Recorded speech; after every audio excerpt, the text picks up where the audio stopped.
everybody? How we doing out there? We are back with some more Stanley Parable Ultra Deluxe. This game is fun, so I'm excited to play this again.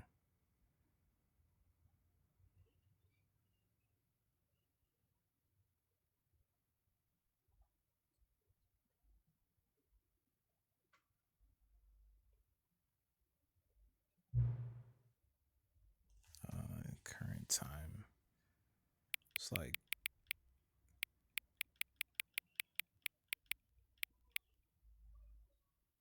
7:40.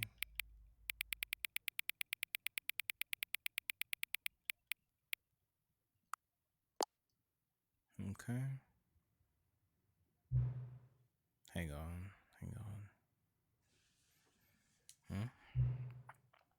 Before we get started, can I say something? Thank you for setting the clock to both times. A lot of people don't take that step seriously. Just leave the clock at 12 and call it a day. But you're taking the time to set the clock, and I appreciate that. So I know you care about this experience. I don't even have a way of... Then why am I setting it? I'm going to make a deal. My favorite time. Okay. Alright. Yeah, let me get back to the video game.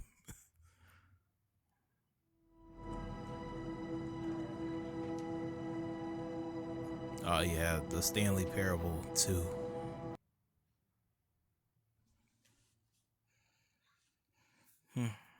This is the story of a man named... Yeah, we already know that. Welcome back. Quit the game and then start it again. Okay. What if I did this? But Stanley simply couldn't handle the pressure. What if he had to make a decision? What if a crucial outcome fell under his responsibility? He had never been trained for that. No. This couldn't go any way except badly. The thing to do now, Stanley thought to himself, is to wait. Nothing will hurt me. Nothing will break me. In here I can be happy forever. I will be happy. Stanley waited. Hours passed, then days. Had years gone by? He no longer had the ability to tell. But the one thing he knew for sure, beyond any doubt, was that if he waited long enough, the answers would come. Eventually, someday, they would arrive. Soon, very soon now, this will end. He will be spoken to. He will be told what to do. Now it's just a little bit closer. Now it's even closer. Here it comes.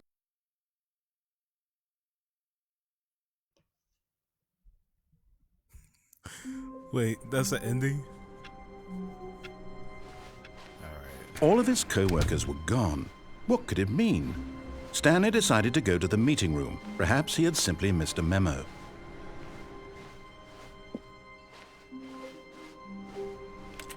The confusion and the chaos all seemed to melt away as Stanley embraced the bucket.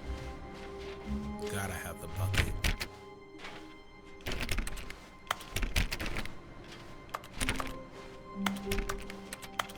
Oh, please. Are you really just doing this for the trophy? Click a door 5 times? Is that all you think a trophy is worth? No. I can't just give these merits away for such little effort. A measly 5 clicks? Now, suppose you were to click the door 20 times. I would say that's the kind of effort that warrants recognition. Okay. I have to say, I'm still not feeling the satisfaction of witnessing true effort for a noble cause. Perhaps 50 clicks will do it. Yes, almost certainly 50 clicks.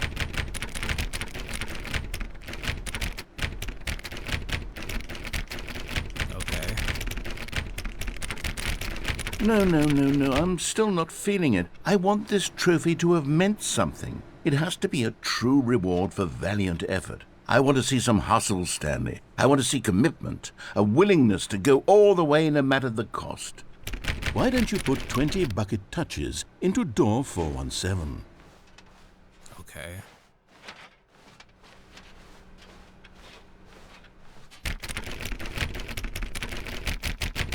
Okay, great. Now, go touch the bucket on door 437 a few times. 437?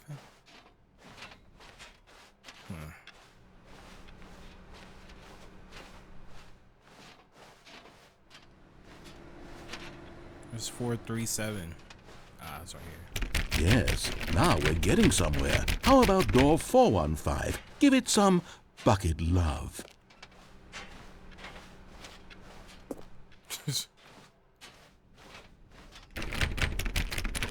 Now back to door number 437.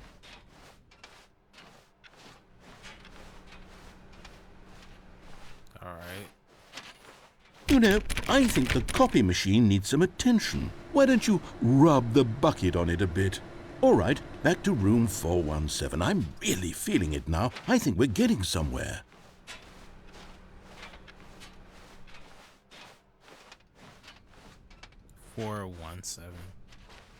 Okay, now bring the bucket on top of employee 419's desk. Yes, this is great. Now the bucket knows exactly what it's like to be employee 419. Now, let's introduce it to door 416.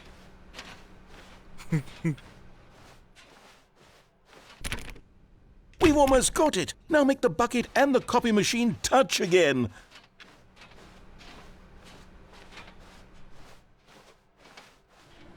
Finish it off, Stanley. 5 touches of the bucket on door 430. 1, 2, 3, 4, Yes! 5. We did it! Nice. Wow! That felt amazing. You know, not all buckets will get this kind of experience.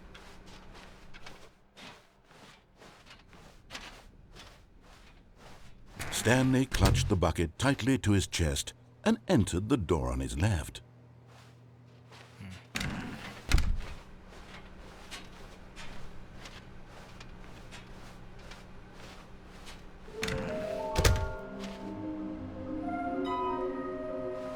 Oh yeah, we need to do this one thing.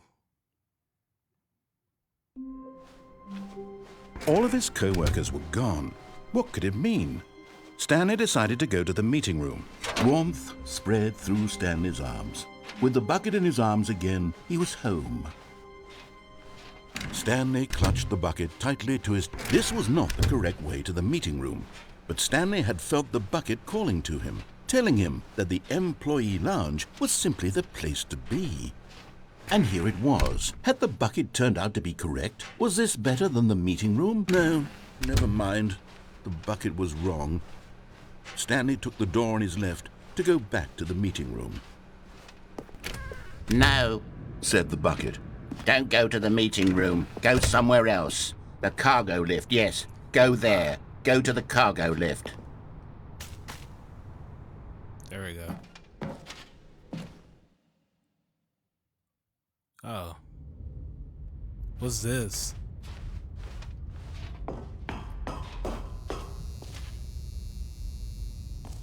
Videotapes.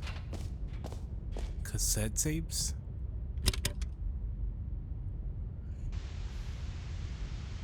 Okay, this is day number 295, tape number... What? I I didn't even know this was here. I've lost track. Nothing feels real anymore. The longer I study this bucket, the less sense anything makes. The sheer euphoria I feel every time I pick it up. No matter how many times I've done it, it's always the same feeling.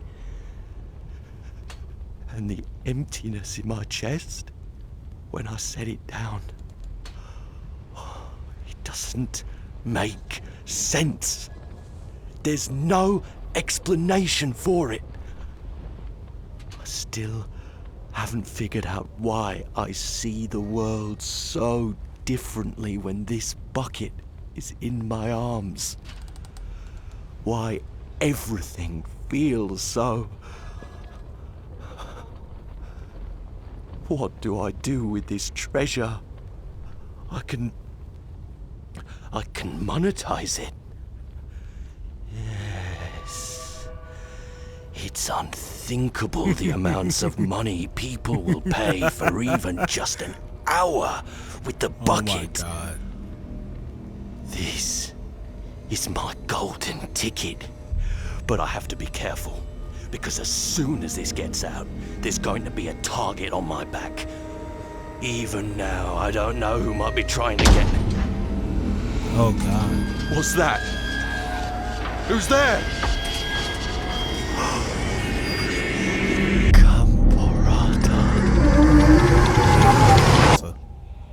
What? What in the world?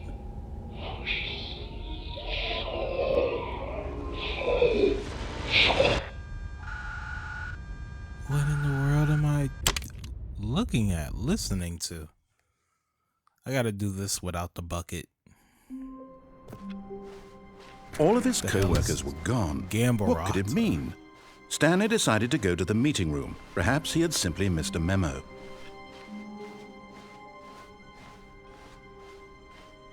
When Stanley came to a set of 2 open doors, this was not the correct way to the meeting room, and Stanley knew it perfectly well.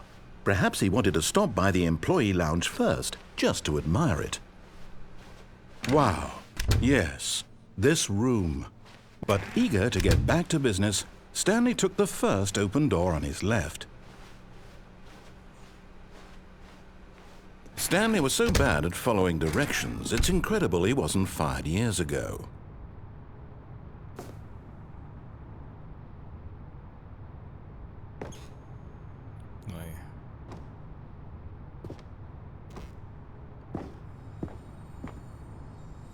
Nice. And there it is, the last Stiggly Wiggly. Savor this moment, Stanley. This is a real accomplishment. This is Stiggly doing Wiggly. something just for the sake of doing it.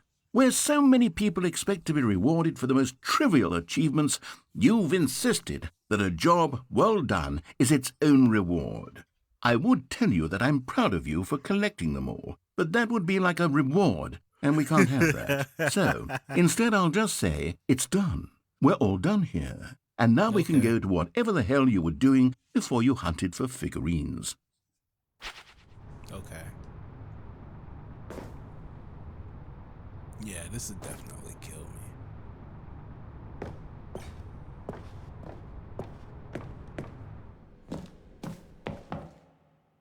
Let's see what they gonna say without the bucket. Stanley had now gotten himself so far off the beaten path that it seemed the office had begun. So far off the beaten path that it seemed the office had begun. So far off the beaten path that it seemed the office had begun. So far off the beaten path that it seemed the office had begun. So far off the beaten path that it seemed the office had begun. So far off the beaten path that it seemed the office had begun. So far off the beaten path that it seemed the office had begun. So far off the beaten. You didn't think I was actually just a recording, did you? What a silly and trite explanation that would be. All the back and forth between you and me, all the absurd adventures we've been through, and it all turns out I'm just a tape recording? It was all just in Stanley's head. I bet that's the kind of twist you think is revelatory. I bet each and every time you watch a movie where it turns out all to be in the main character's imagination, you must absolutely bolt off the couch in pure shock at the phenomenal and intricate storytelling. It must be so simple to be you. Life being an unending waterfall of surprises and delights. How much more exciting you must find the world than the rest of us do. Now I've become sad. Look what you've done to me. This is all your fault. Wow. Bro got sad. Okay. Stanley, What? I'm sorry, but I have to put a pause on things. It's just... What? It's those figurines. Those figglers. I haven't stopped thinking about them since you nabbed every last one. Wasn't it just the most intrinsically fulfilling moment of your entire life? Didn't it fill you to the brim with inner richness? Yes, I know we're supposed to be telling a story, but won't you please indulge me with one more trip back to the memory zone? I would Bruh. love nothing more than to revisit the figurines. Just one more time. Alright.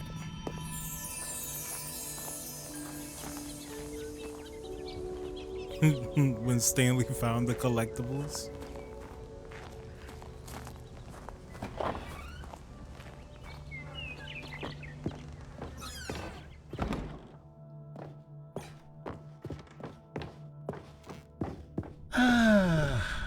here's where it all began. The first collectible. Back then, we had no idea of how many of them we'd find. Sure, it said 6 right there on the screen, but how could we know for certain? We were so innocent. We'll never be like that again, Stanley. What? Was it gonna be like 12 out of 6? And here was a second Stanlerine. You found this one all on your own, just by poking around by the red and blue doors. You did that, Stanley. I'll be honest, back then I had no faith in you to find any of them, let alone 6. But you continue to surprise me in all sorts of mundane, unremarkable ways.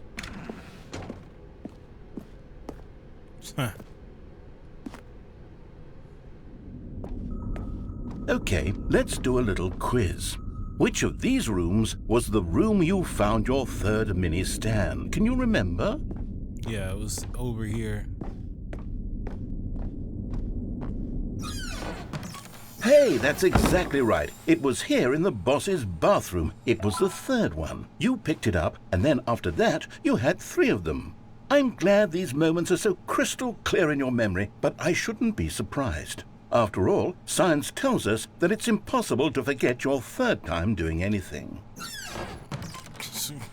Really? Let's see, what came next? Oh yes, we found a Figley in this pink room. No, oh, well, we didn't. I can't actually say I remember being in this room, but it's here in the memory zone, so it must have happened.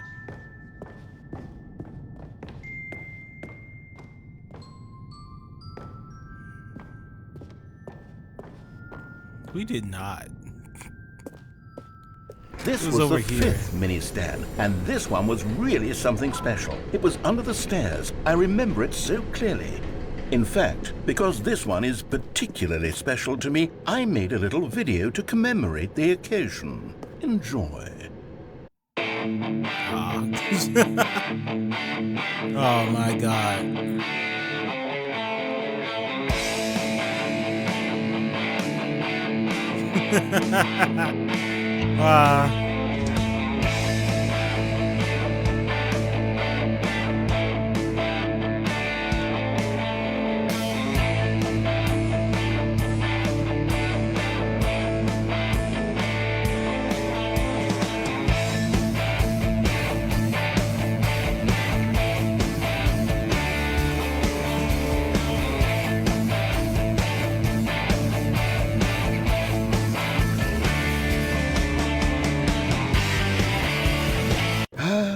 Takes you back, doesn't it? I spent a lot of time making that video, but it was 8 minutes I wouldn't have spent on anything else. Okay.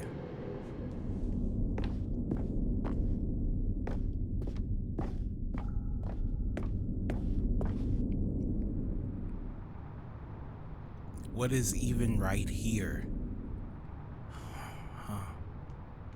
And then, Stanley, then we came to the last collectible, the final figurine, right I here just in the fell off warehouse. right This memory here. is the most distinct and clear in my mind, perhaps because it was the one that happened more recently than all the others.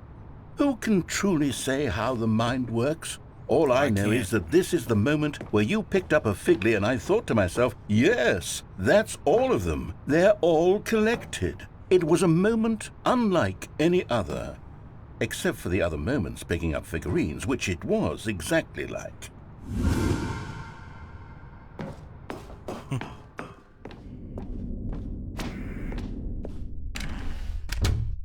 And then there was no more, because we've caught up to the present moment. Nothing left to do but move onward into the future. Goodbye, memory zone.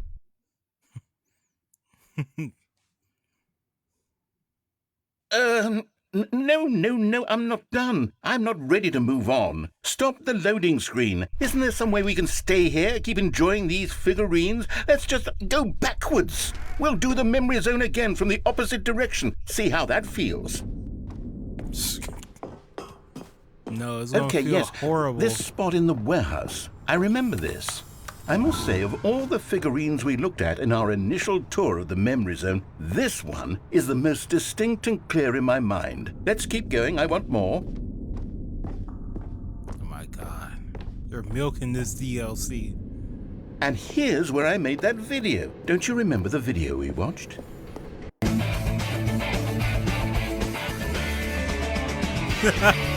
Yes, I love that video.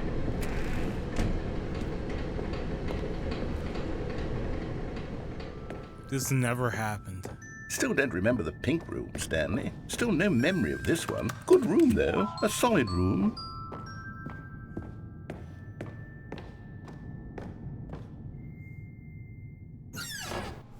These really were a treat to hunt down. You know, if there had been any kind of reward for finding all of these, it really would have neutered the intrinsic joy of collecting them. I'm very glad we resisted the temptation.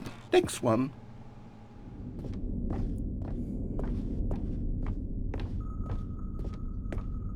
Let me see. What's over here? Nothing. Nah.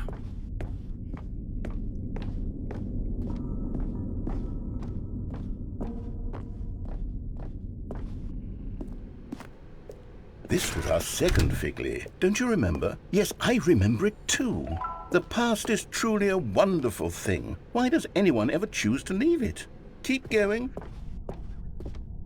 This is it, the very first one we found in the exhibit where I introduced you to the figlarines. Oh, I want more memories, Stanley. I want to keep going. What else is there? What came before this? It was all, this. Look, it's the terrible new content that we were originally sold on. I remember hating it back then. But time does put a rosy filter on everything. In fact, I dare say I'm actually quite fond of it now. Look how much fun the past is. I want more. More memories. Well, give me more jumps.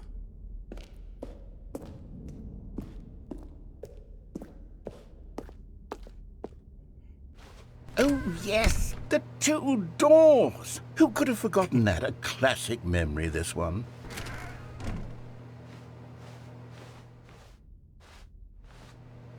Yeah, but... Okay. And before everything else, there was your office. Is there anything else? Was there something that came before your office?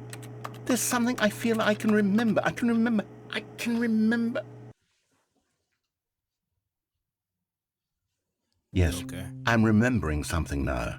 I remember before this whole story got started. Back then I was different. I used to make big decisions. I was passionate. I was skeptical. I weighed each decision with profound thoughtfulness. And then somewhere along the way, I stopped making decisions. I became lazy. And I came up with a character named Stanley to do my thinking for me. He would make the decisions. He would decide which way to go. I would cheer him on as he collected figurines for no reason. Why did I invent Stanley? Was I lonely? Yes, perhaps that's it. Perhaps I needed to imagine I had companionship. And Stanley really did make for a wonderful companion, even if he was a fiction. But I suppose it's grown old. I want to think for myself again. I want to go back to how it used to be. Yes, I can be on my own again. I can do it. I'll be stronger this time. I'll take care of myself. I don't need Stanley anymore. Oh, but he truly was so much fun to play with. You know what? Since we're in the memory zone, how about one more good memory? Let's go back just once and give Stanley one more run of the office, and then I'll retire him for good. I did enjoy telling his story so very much. Really? Okay, here we go. This is the story of a man named Stanley.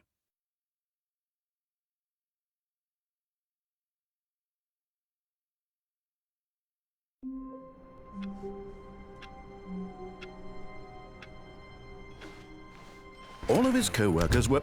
Wait, no. This isn't the right office, is it? Is this Stanley's office? Yep.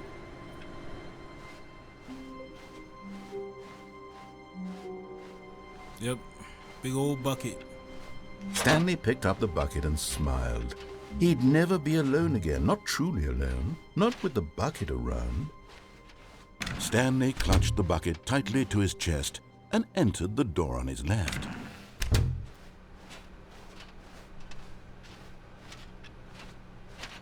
Where's the broom closet? Still no one was here. Stanley needed the bucket's warmth and comfort now more than ever. Perhaps his boss's office was where he'd find answers.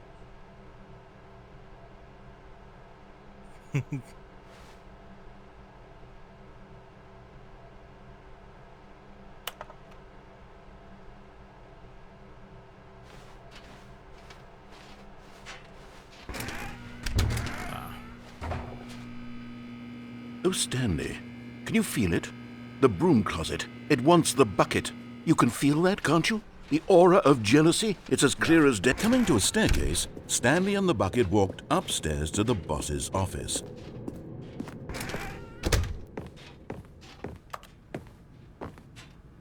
Stepping into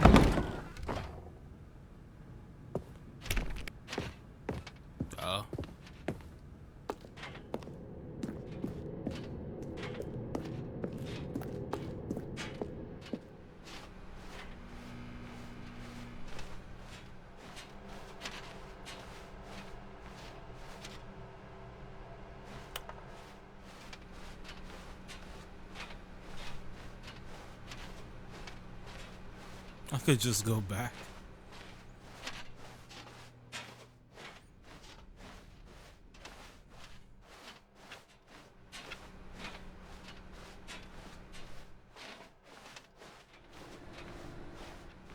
Oh.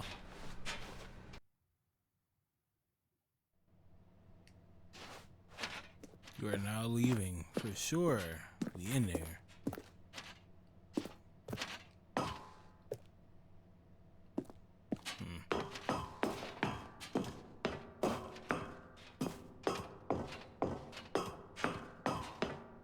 What if we went down? Nah, we can't go down.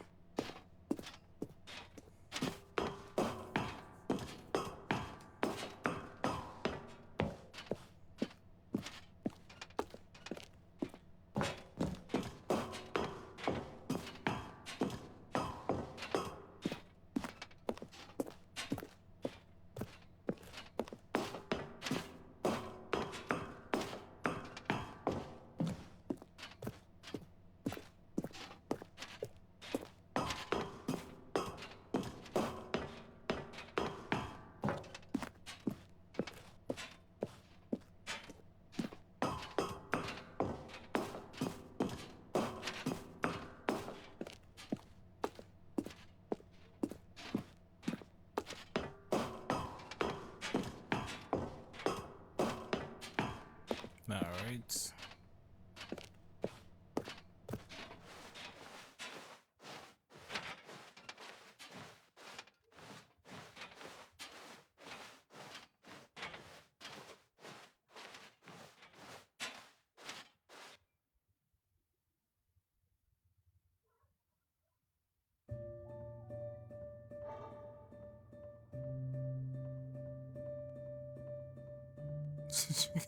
What?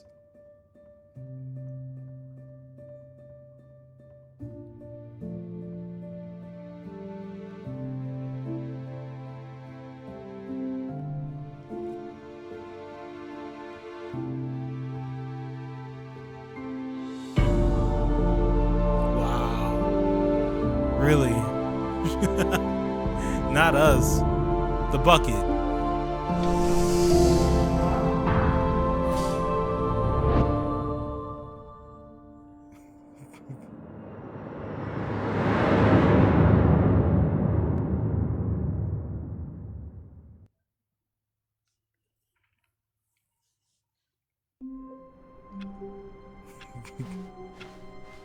A soft wind blew outside and perhaps rain started, and if it did, it stopped shortly after. Stanley hoped that he would one day see weather. Let me do that. When Stanley came to a set of 2 open doors, he entered the door on his left.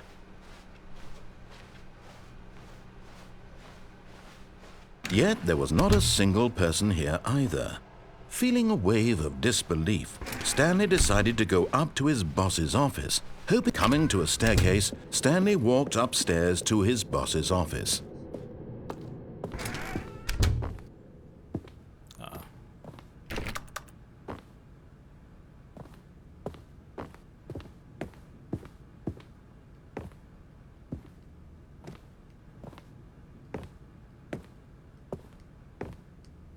Let's see.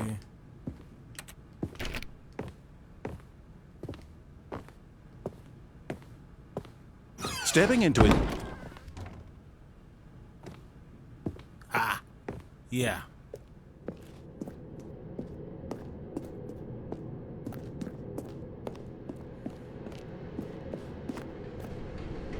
Oh, we can't go down here either. Huh.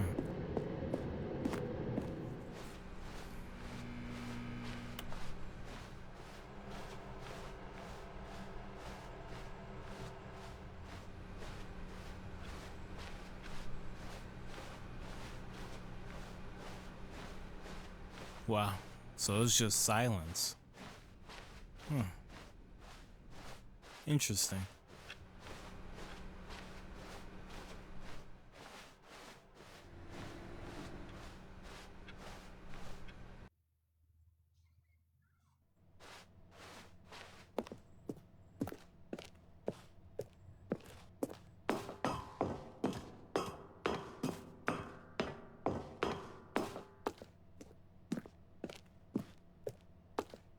Okay.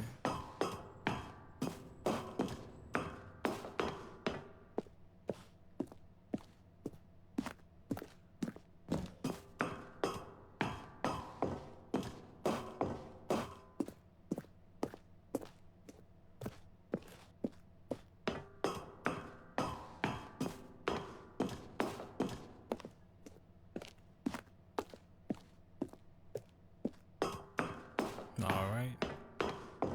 And he's there now.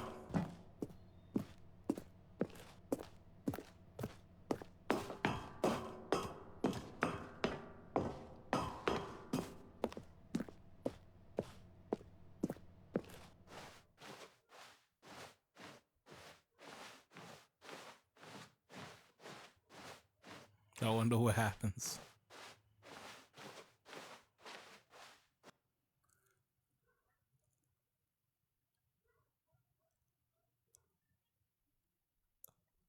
Oh, and that's it?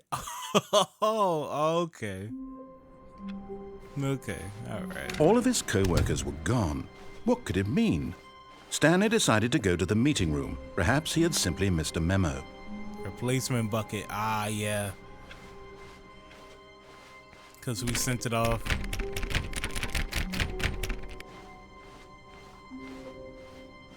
When Stanley came to a set of 2 open doors, this was not the correct way to the meeting room, and Stanley knew it perfectly well. Perhaps he wanted to stop by the employee lounge first, just to admire it.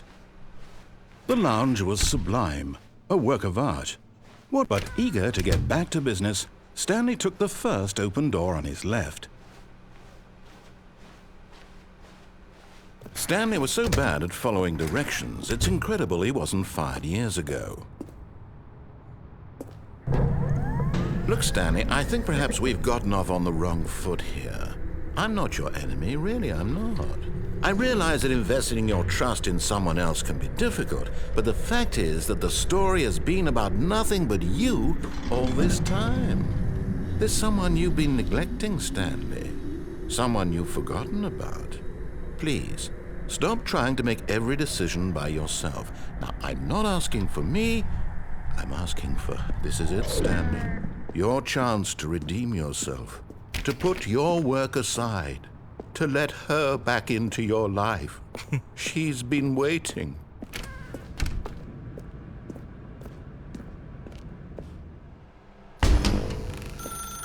That's her, Stanley.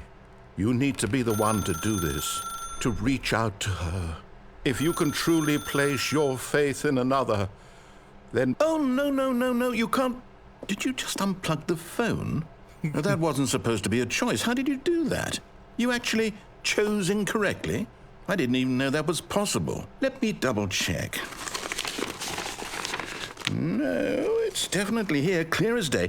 Stanley picks up the phone.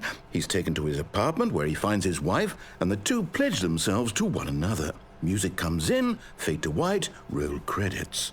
Not picking up the phone is actually somehow an incorrect course of action. How is that even possible? None of these decisions were supposed to mean anything. I don't understand. How on earth are you making meaningful choices? What did you... Wait a second. Did I just see... No, that's not possible. I can't believe it. How had I not noticed it sooner? You're not Stanley.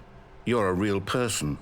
I can't believe I was so mistaken. This is why you've been able to make correct and incorrect choices. And to think I've been letting you run around in this game for so long. If you'd made any more wrong choices, you might have negated it entirely. It's as though you completely ignored even the most basic safety protocol for real-world decision-making. Or did you not grasp the severity of the situation? Well, I won't have that kind of risk on my watch. I'm going to stop the game for a moment so we can educate you properly on safe decision-making in the real world. Please observe this helpful instructional video. Oh no, not another one. Choice. It's the best part of being a real person. But if used incorrectly, can also be the most dangerous. For example, in this scenario, a hypothetical real person named Rupert has a choice. He could invent a machine that eliminates food shortages across the world to make life better for all people. Or he could spend years of hard work forgetting how to read. Which choice would you make? Remember that unlike here, the real world makes sense, and at no time should you make a choice that does not conform to rational logic. If you find yourself speaking with a person who does not make sense, in all likelihood, that person is not real. Allow the person to finish their thought, then provide an excuse why you cannot continue talking. Turn to a partner and practice saying, "My goodness, is it 4:30? I'm supposed to be having a back, sack, and crack." Excellent. Making choices on a regular basis is the best part to a healthy decision-making process. Most medical professionals recommend making at least 8 choices per day. Do you make more than 8? Less? And finally, if you begin to wonder if your choices are actually meaningful and whether you'll ever make a significant contribution to the world, just remember that in the vast infiniteness of space, your thoughts and problems are materially insignificant, and the feeling should subside.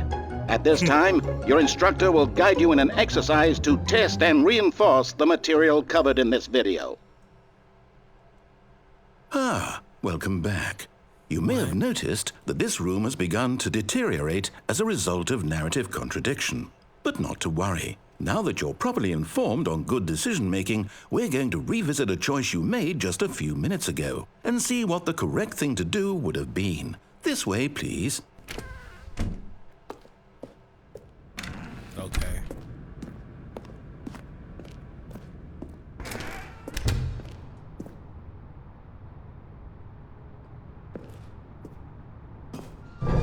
Now that we know your choices are meaningful, we can't have you jumping off the platform and dying. Imagine the main character dying senselessly halfway through the story. That story would make no sense at all. We just need to get you home as soon as possible before the narrative contradiction gets any worse. Unfortunately, it seems this place is not well equipped to deal with reality.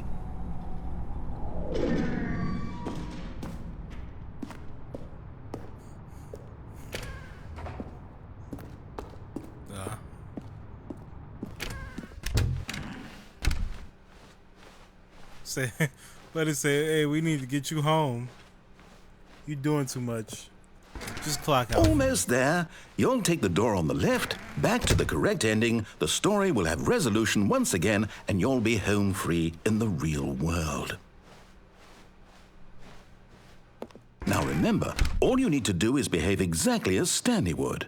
That means choosing responsibly and always putting the story first. I'm quite sure you'll be up to the task. Just follow my lead and you'll be fine. All right. When Stanley came to a set of 2 open doors, he entered the door on his left. No! Why did you do that? Quickly, hurry back in the other direction. Perhaps we're not too late.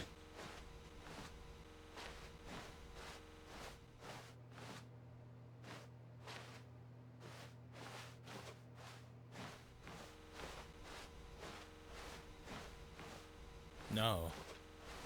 No, I always want to enter the door on my right.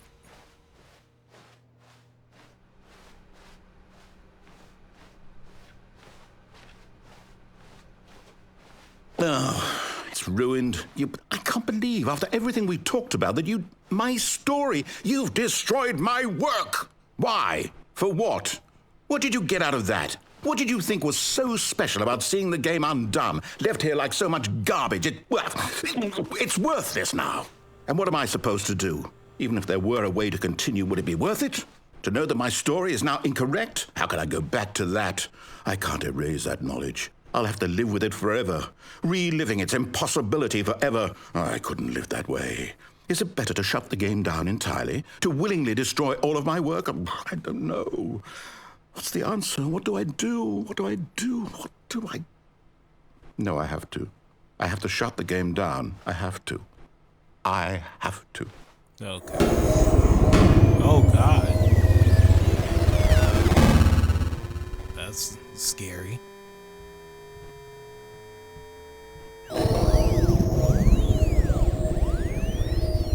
What are you doing? I'm here. I'm still here. Here in this pile of rubbish. With you. You, who thought you were so clever. Now look where we are. My entire game is destroyed. It was the only thing in the world that was mine, and you've run it into the ground. What, did you think that would be funny?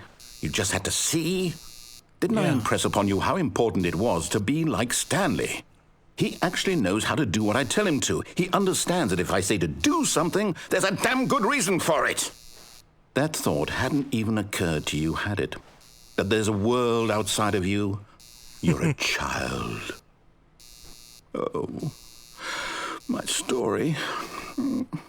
If you'd just gone through the door on the left, you would have seen it. There was a whole underground facility. You would have destroyed it and been victorious. It would have been so perfect. I worked so hard on it. I tried so hard to make...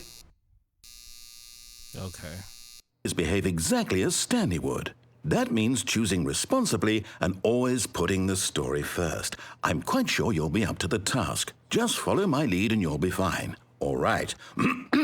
When Stanley came to a set of 2 open doors, he entered the door on his left. No! Why did you do that? Quickly, hurry back. Behave exactly as Stanley would. That means choosing responsibly and always putting the story first. I'm quite sure you'll be up to the task. Just follow my lead and you'll be fine. All right. When Stanley came to a set of 2 open doors, he entered the door on his left. No! Why did you do that? Quickly, hurry back. Behave exactly as Stanley would. That means choosing responsibly and always putting the story first. I'm quite sure you'll be up to the task. Just follow my lead and you'll be fine. All right. When Stanley came to a set of 2 open doors, he entered the door on his left. All right.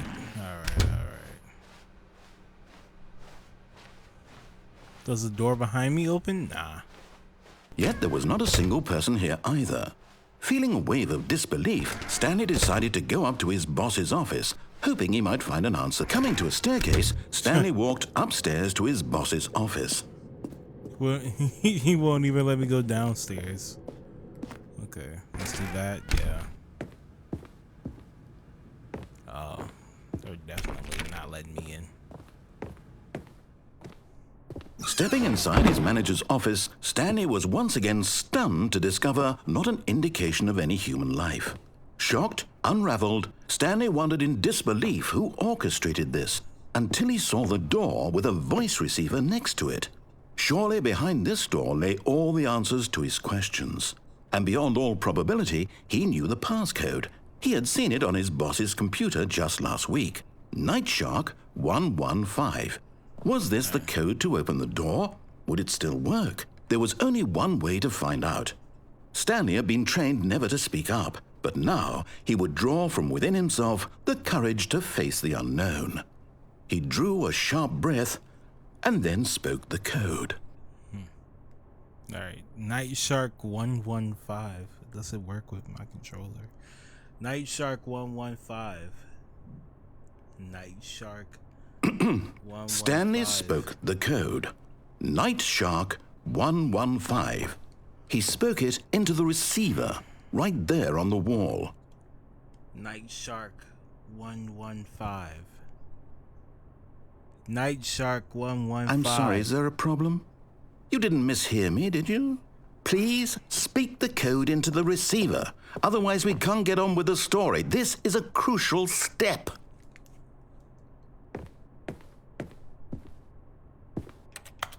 Okay, What? fine. You're not going to do it. But you know what? It It's don't pretty work. humiliating to bring you this far, only for you to suddenly decide you have better things to do. I asked you for this one single Wow. thing, for your respect. The kind of respect Stanley shows for his choices. He knows what it means to take a story seriously. If you didn't want to see what I had to show you, then why Night did you Shark come here? You had a 115. choice, you know. You could have gone through the door on the right. You could have done whatever the hell you wanted over there. Why did you come this way? Speak. Say something to me. Explain yourself, you coward. You... When Stanley came to a set of 2 open doors, he entered the door on his left. Huh? Stanley? Hello? Are you... Is everything Back at the okay? parable? Yeah. Stanley, please. I need you to make a choice. The I need you end. to walk through the door. Are you listening to me? Okay. Can you hear me? Is everything all right? Stanley, this is important. The story needs you. It needs you to make a decision. It cannot we found exist the without bucket you. yet? Do you Yeah. understand me? Whatever choice you make is just fine. They're both correct. You cannot be wrong here. We can work together. I'll accept whatever you do. I simply need you to take that step forward, please. Choose I might do this something. with the bucket. anything. This is more important than you can ever know. I need this. The story needs it. So, you hear me? Are you there? Are you listening to this? Stanley, are you there? Okay. It's okay, I can You wait. refuse to ever get rid of that You need bucket. time to decide. Real. Time to make sure your choice is correct. That is the best choice. That's all right. I'll wait for you to decide what's the right thing to do. Take as much time as you need.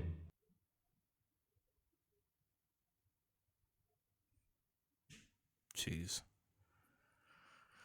All right. Just Let's a do that step with the through this bucket. door, Stanley thought to himself. That's all I need. If I can make it through this... The good old bucket. Just Stanley and the bucket. Off on another thrilling adventure together. Stanley clutched the bucket tightly to his... This was not the correct way to the meeting room. But Stanley had felt the bucket calling to So him, you, telling him haven't that seen the this, though? employee Yeah. lounge was simply the place to be.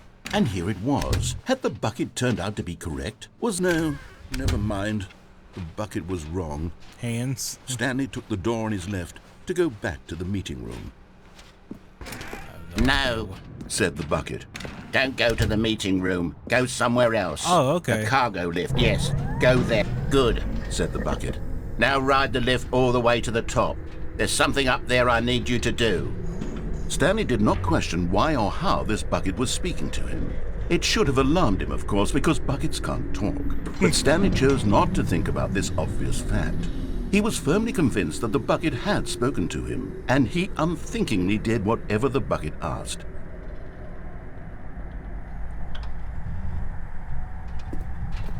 In here. Said the bucket. Go into this dark room over here. Stanley once again obeyed blindly. Now pick up the phone. Said the bucket. Pick up the phone and it will take us back home where we can go about life together. No. Whoa, hold on. Why did you unplug the phone? Were you trying to resist the bucket's orders? Stanley, I was joking. Obviously, the bucket isn't talking to you and telling you to do things. Buckets can't talk. It was a joke. Don't you get the joke? It's funny, Stanley. A talking bucket. Can't you see? Oh, goodness. I must have really bungled up the delivery if you actually took me seriously. Where did I mess up the joke? Should I have paused for longer or spoken quicker? Comedic timing is so difficult. I wish I were better at it. But there isn't exactly an instructional video on comedy that one can watch to fully... Oh, wait, yes, there is. It's sitting right here. Let's take a look. What is comedic timing? Wow. What is comedic Timing. How does it work? How long should it last? How can it be used to effectively silence your political enemies? And more importantly, can it be taught in its entirety within 90 seconds? Thankfully, the answer to all of these questions is yes. Let's dive deeper. If you've ever told a joke or made someone laugh, in all likelihood, you did it while standing 50 to 80 centimeters from them in a room of no more than 76 degrees Fahrenheit, with one of your arms raised straight upward at a 15-degree angle from your body. These are the optimal conditions for good comedic timing. To begin the joke, start by stating and spelling your name. Next, provide a brief synopsis of the joke, including the specific times at which the recipient of the joke will laugh, and then spell out your name a second time. With these steps complete, it's time to begin the humor. Speak the entire joke in no more than 18 seconds and no less than 13 and a half, pausing only for bathroom breaks when necessary. When the joke has concluded, it is customary to inform your listener that the joke is over by declaring in your loudest possible voice, "I'm Dunny with the funny."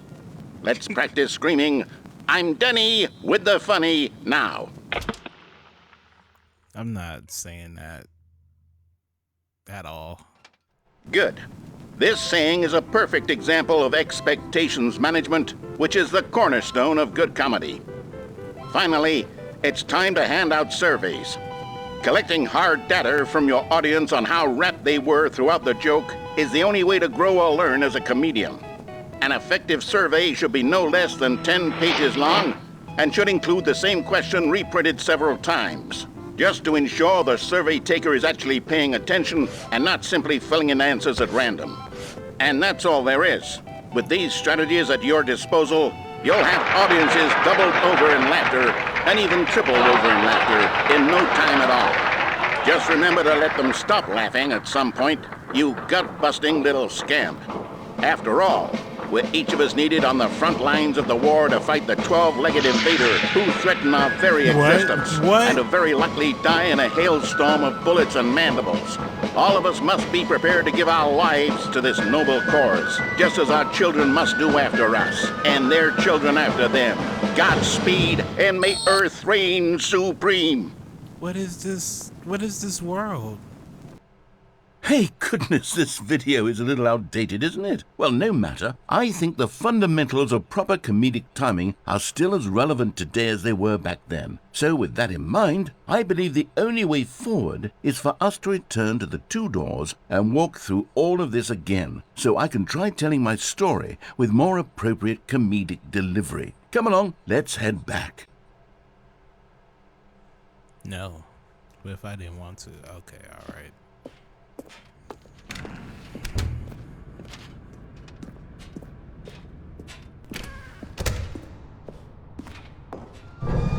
I can feel it.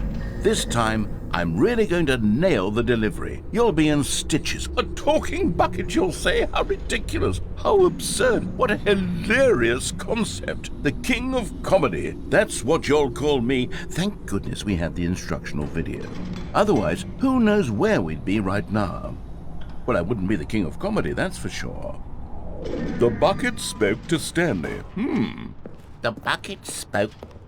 The bucket spoke. Oh, I'll figure it out on the fly. No need to overthink things.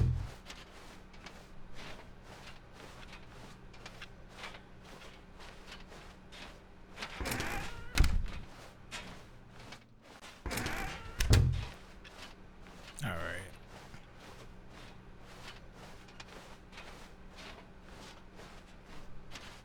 Here we go. You ready? When Stanley and the bucket came to a set of two open doors, they entered the door on the left.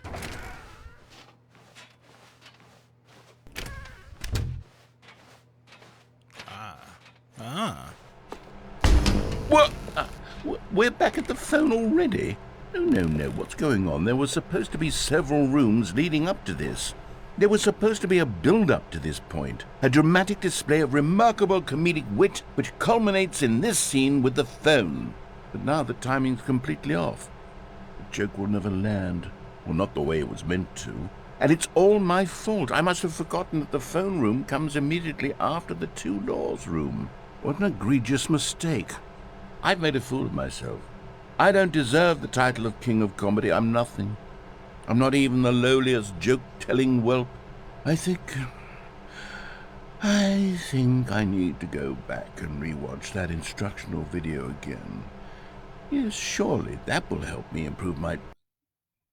Oh, God. Here we do that. go. You ready? When Stanley and the bucket came to a set of two open doors, they entered the door on the left.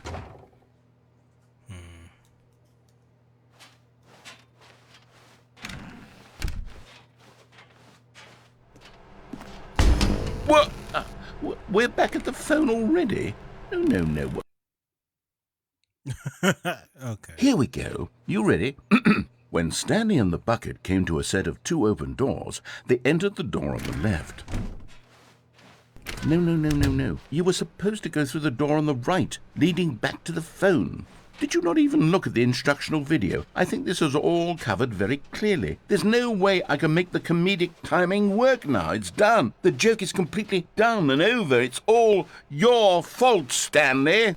I'm going to be ridiculed in the community of other joke writers. I'm going to be shamed at every one of our meetings from now on. All because you couldn't watch a simple video and take a hint. Are you proud of yourself for bringing me down, Stanley? Are you proud?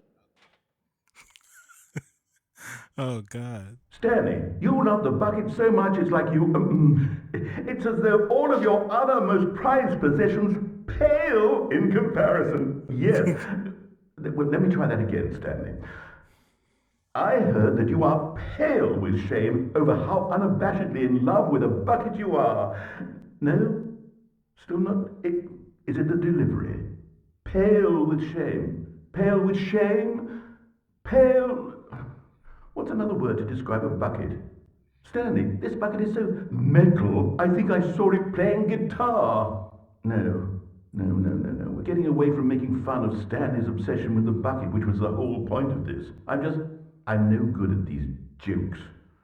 I need more instructional videos. That's exactly what it is. That's what will make me the king of comedy again. More instructional videos. Let's see.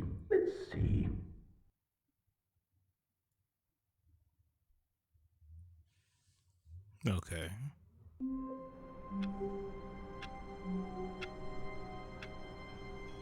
I wonder if we're still in that ending. Hopefully not.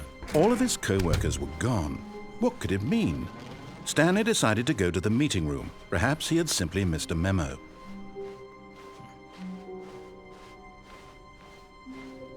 When Stanley came to a set of two open doors, he entered the door on his left.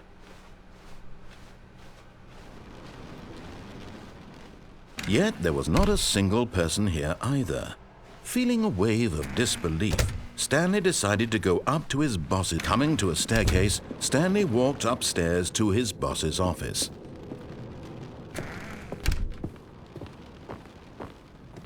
Stepping into his manager's office, Stanley was once again stunned to discover not an indication of any human life.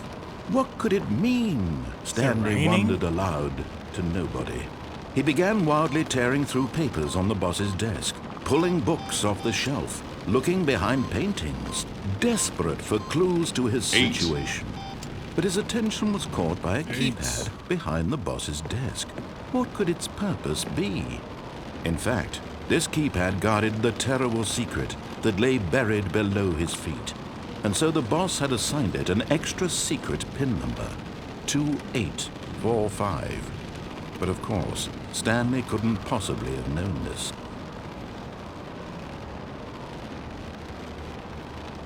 Yeah, I don't know it. Stanley just sat around twiddling his thumbs. Trying to input anything on the device was useless, since he could get incredibly, by simply pushing random buttons on the keypad, Stanley happened to input the correct code by sheer luck. Amazing. He stepped into the newly opened passageway. Okay.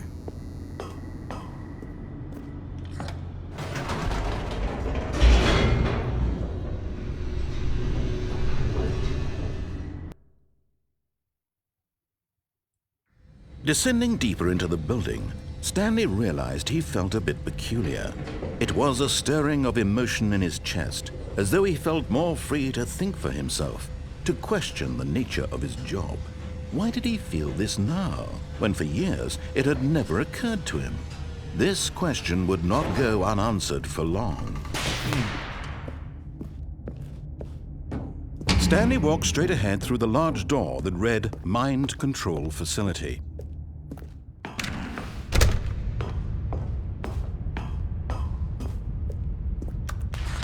The lights rose on an enormous room packed with television screens. What horrible secret did this place hold? Stanley thought to himself. Did he have the strength to find out?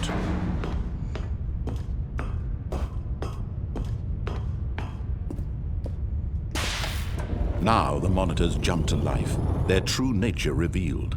Each bore the number of an employee in the building, Stanley's co-workers. The lives of so many individuals reduced to images on a screen, and Stanley, one of them, eternally monitored in this place where freedom meant nothing. This mind control facility, it was too horrible to believe. It couldn't be true. Had Stanley really been under someone's control all this time? Was this the only reason he was happy with his boring job? That his emotions had been manipulated to accept it blindly? No, he refused to believe it. He couldn't accept it. His own life in someone else's control? Never! It was unthinkable. Wasn't it? Was it even possible? Had he truly spent his entire life utterly blind to the world? But here was the proof. The heart of the operation. Controls labeled with emotions. Happy, or sad, or content. Walking, eating, working. All of it monitored and commanded from this very place. And as the cold reality of his past began to sink in, Stanley decided... All right.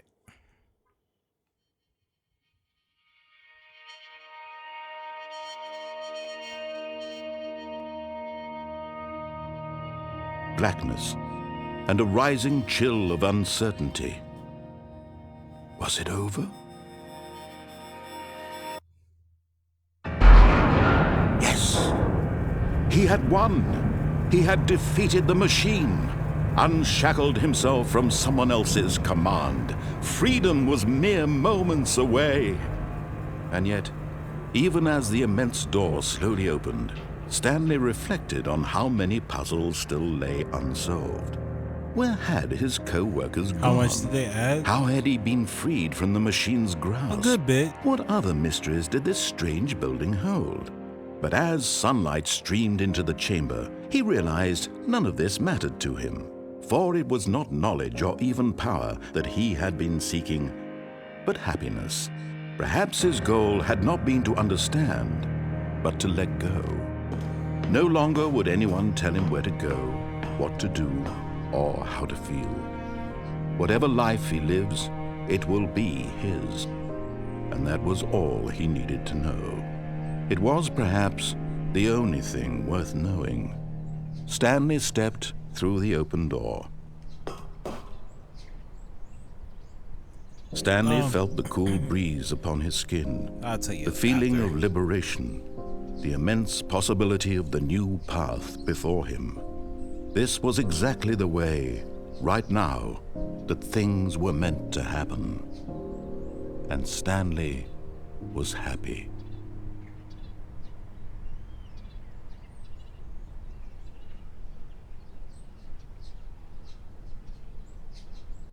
Okay.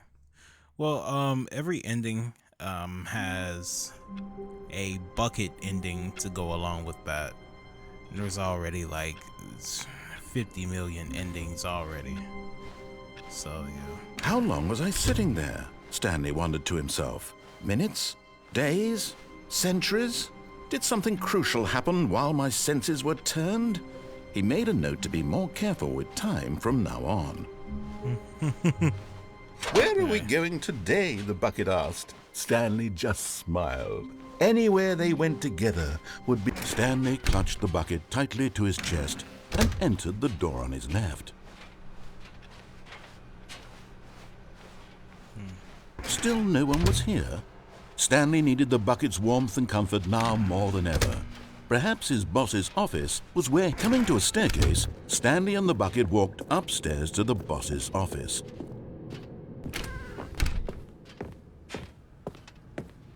Stepping into his manager's office, Stanley was once again stunned to discover not an indication of any human life.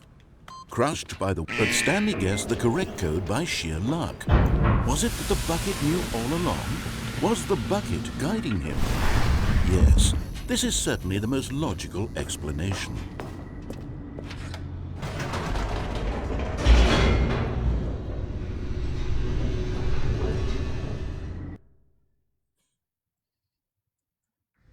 The elevator raced downward, plummeting towards an unknown fate. It would be all Stanley could do to keep himself together, if not for the bucket. Soothing him, comforting him, reassuring that in this darkest moment of uncertainty, he would be all right. The bucket is here for you, Stanley. Everything will be fine.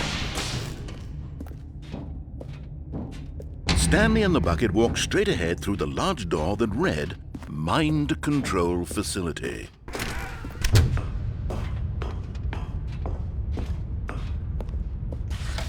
The lights rose on an enormous room packed with television screens. What horrible secret did this place hold? Stanley and the bucket both wondered to themselves.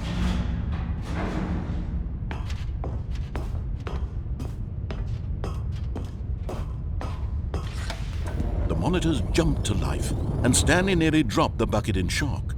Everyone in the office was being videotaped, monitored like guinea pigs. The bucket had never seen anything like this, and it very nearly burst into tears as Stanley cradled it gently, reassuring it that everything would be fine. Was the bucket under the mind control facility's influence as well? Had the bucket been told to do things it didn't wish to do? What kinds of things does a bucket want to do or not want to do in the first place? These questions raced furiously in Stanley's feeble mind. No! He screamed into the bucket. He couldn't accept it. His own life in someone else's control, never! He squeezed the bucket tighter, his one friend in the entire world. At this point, he could trust no one except for the bucket. But here was the proof. The heart of the operation. Controls labeled with emotions, happy or sad or content. Walking, eating, working, all of it monitored and commanded from this very place. And as the cold reality of his past began to sink in, Stanley decided that this machinery would never again exert its...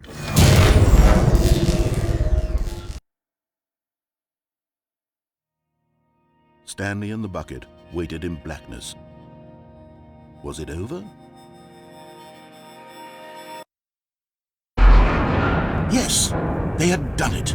Stanley and the bucket had defeated their greatest and darkest enemy, freed themselves from the tyrannical grip of the evil mind control machine. Freedom was now mere moments away. Excitedly, the two of them began to discuss the kind of life they wanted to live once they stepped through this massive door. The bucket wanted to learn to roller skate. Stanley wanted to sneeze in every country on Earth. Both of them wanted to begin watching a movie, any movie, but then stop it halfway through and begin watching it in reverse from the end. True, it was a simple life they envisioned, but it was one they'd lived together, with one another to lean on, to trust, to support. What? Wait, what was happening? Why had the door stopped? Was Stanley and the bucket not about to be freed? An unbearable silence filled the room, lingering in uncertainty, until finally the truth hit Stanley square in the face.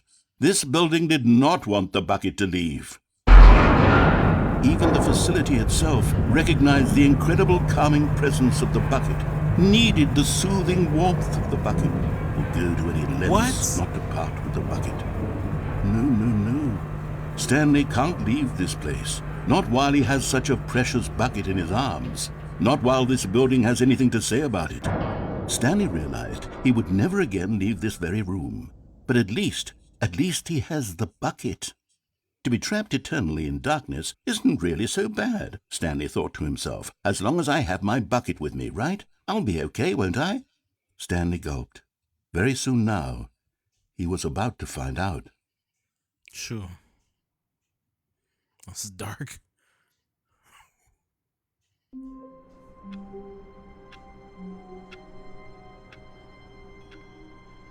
Wow.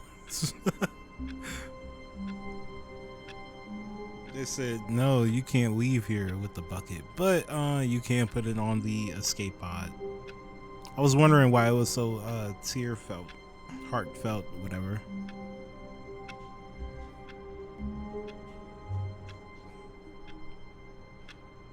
Alright, we're going to get to another ending, I guess.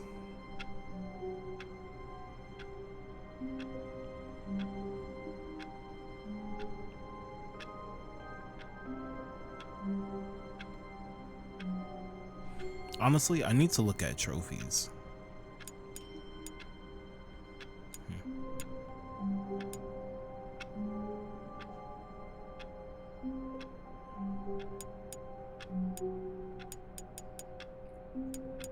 Okay.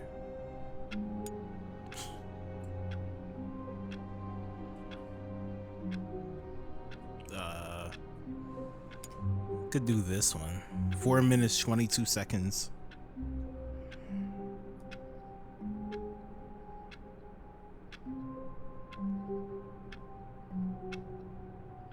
Yeah, I think that's doable. Yeah. All right.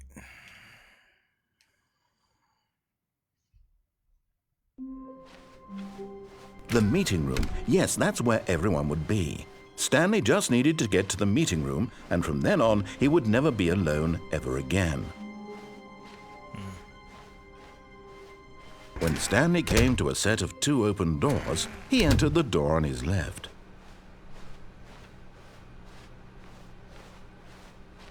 Yet there was not a single person here either.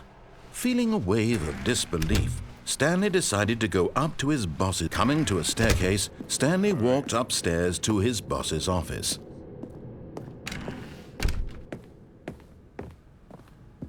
The moment he entered his manager's office, Stanley froze in his tracks.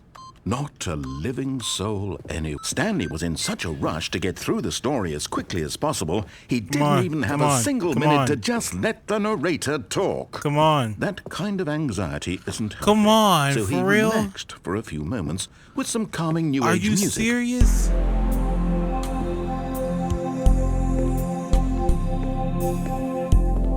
I'm just trying to get the trophy.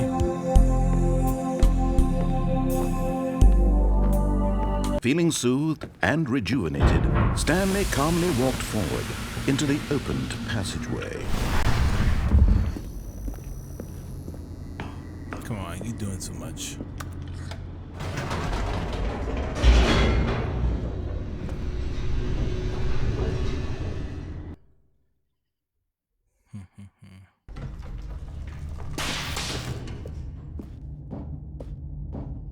Stanley walked straight ahead through the large door that read Mind Control Facility.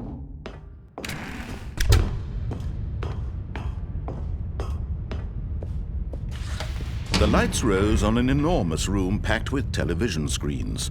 What horrible secret did this place hold? Stanley thought to himself. Did he have the strength to find out?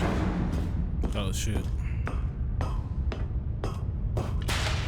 Now the monitors jumped to life, their true nature revealed. Each bore the number of an employee in the building, Stanley's co-workers. The lives of so many individuals reduced to images on a screen, and Stanley, one of them, eternally monitored in this place where freedom meant nothing. This mind control facility, it was too horrible to believe. It couldn't be true. Had Stanley really said they been trapped under me with the someone's bucket? control Yeah, all this they time? did, fam. Was this the only reason he was happy with his boring job? That his emotions had been manipulated to accept it blindly? No, he refused to believe it. He couldn't accept it. His own life in someone else's control? Never! It was unthinkable, wasn't it? Was it even possible? Had he truly spent his entire life utterly blind to the world? But here was the proof. The heart of the operation. Controls labeled with emotions. Happy, or sad, or content. Walking, eating, working. All of it monitored and commanded from this very place. And as the cold reality of his past began to sink in, Stanley decided...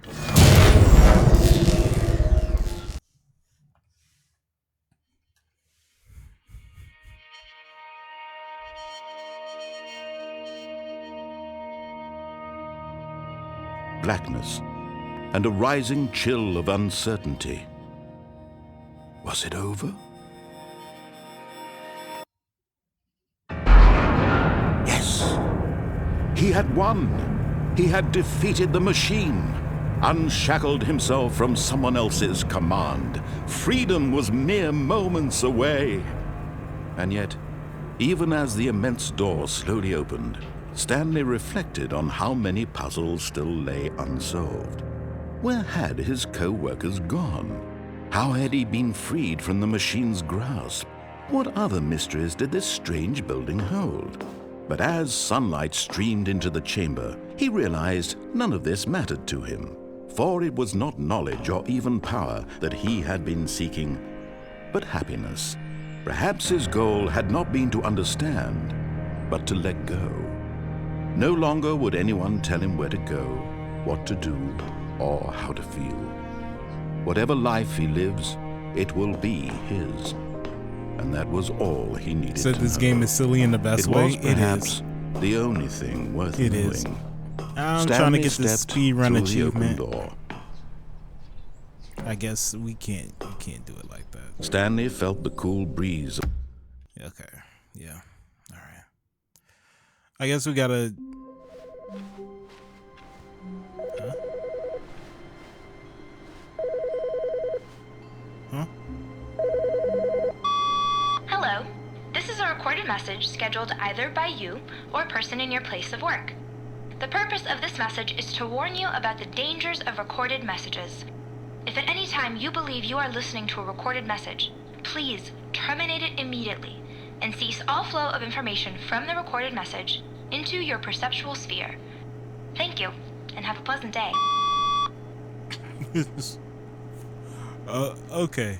All right. Well, let's see what else.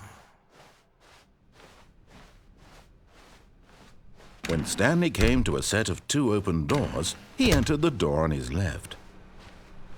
Let me see. Let me see something. Because earlier, Yet I there was remember not a single person here either. Feeling just a wave opened of up the door disbelief, for me. Stanley decided to go up to his boss's. Coming to a staircase, Stanley walked upstairs to his boss's office. Okay, I think we all know the drill by now. Blah, blah, blah. Dark secrets, the keypad. Stanley pushes some buttons. Oh, hey, look, it's a new passageway. Quelle surprise. Okay, yeah.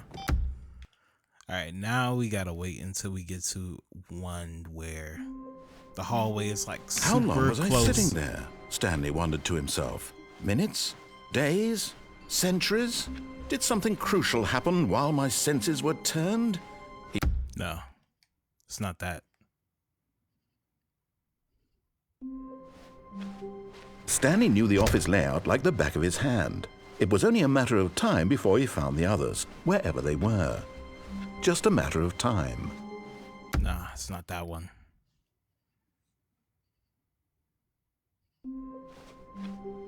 All of his co-workers were gone. What could it mean? Stanley decided to go. It's not that one.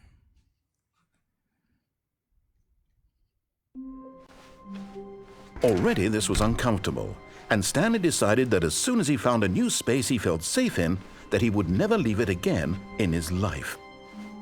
Yep, not that one.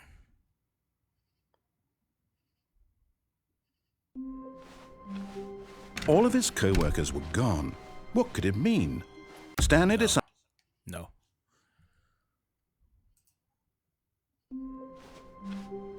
Even now, Stanley's office was a distant memory. No.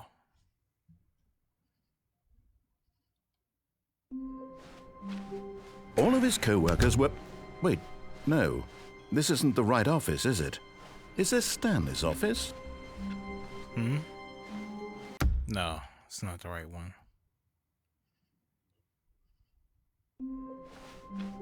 How long was I sitting there? Stanley wondered to himself. Okay, no. No.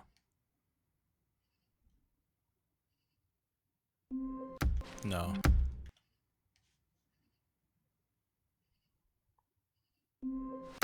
No.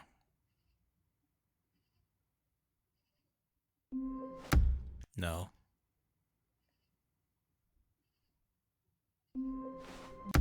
No. It should just lead to the what? Even now, Stanley's office was a distant memory. What did it look like? What is It was a this? computer, perhaps, and a painting. Was it a painting or a photo? He could... No.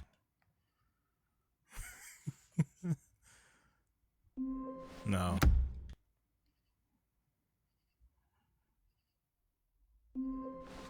No.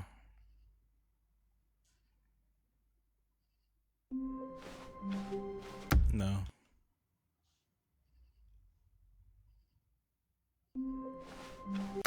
No. It's gonna look like completely different.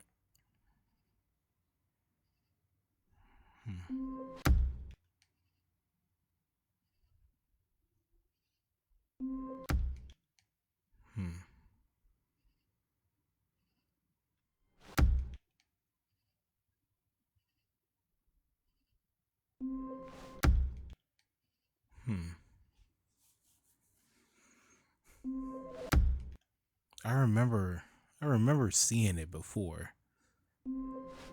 All of his co-workers were gone. What? What could it mean? Stanley decided to go to the meeting room. Perhaps he had simply missed a memo. When Stanley came to a set of 2 open doors, he entered the door on his left. Shoot, can we get it from here? Hope so. Yet there was not a single person here either. Feeling a wave of disbelief, Stanley decided to go up to his boss's office. Coming to a staircase, Stanley walked upstairs to his boss's office.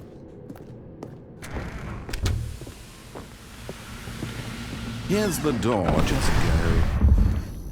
Thank you.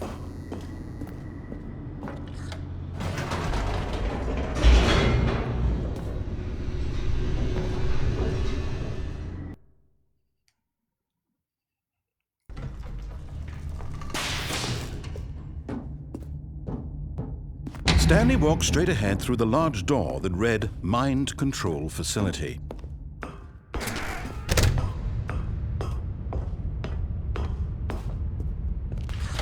The lights rose on an enormous room packed with television screens. What horrible secret did this place hold? Stanley thought to himself. Did he have the strength to find out? Okay. Now the monitors jumped to life, their true nature revealed. Each bore the number of an employee in the building, Stanley's co-workers. The lives of so many individuals reduced to images on a screen, and Stanley, one of them, eternally monitored in this place where freedom meant nothing. This mind control facility, it was too horrible to believe. It couldn't be true. Had Stanley really been under someone's control all this time? Was this the only reason he was happy with his boring job? That his emotions had been manipulated to accept it blindly? No, he refused to believe it. He couldn't accept it. His own life in someone else's control? Never! It was unthinkable, wasn't it? Was it even possible? Had he truly spent his entire life utterly blind to the world? But here was the proof, the heart of the operation. Controls labeled with emotions, happy or sad or content. Walking, eating, working, all of it monitored and commanded from this very place. And as the cold reality of his past began to sink in, Stanley decided... All right. Give me an ending.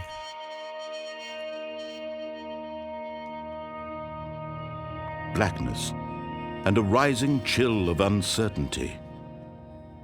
Was it over? Yes!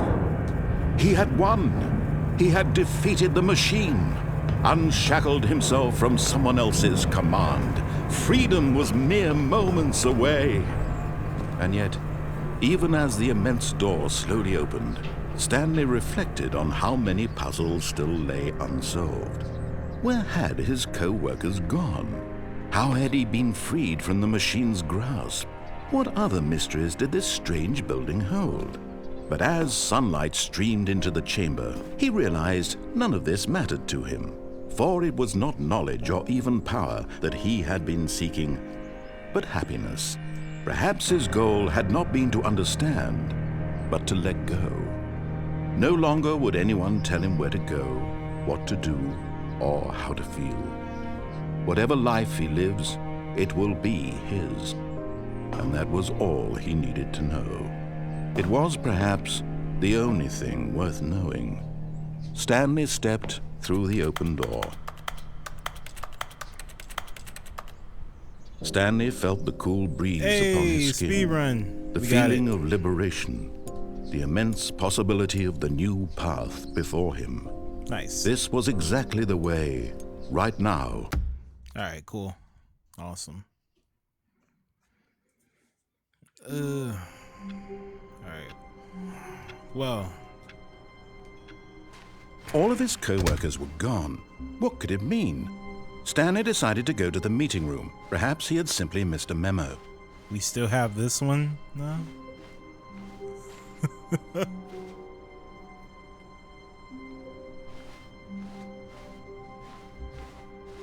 When Stanley came to a set of 2 open doors, he entered. This was not the correct way to the meeting room, and Stanley knew it perfectly well. Perhaps he wanted to stop by the employee lounge first, just to admire it.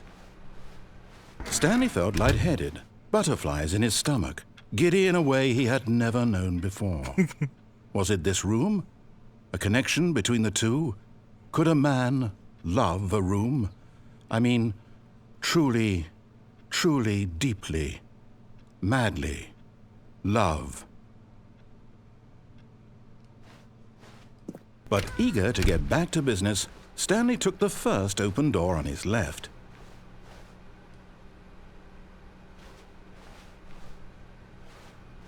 Stanley was so bad at following directions, it's incredible he wasn't fired years ago.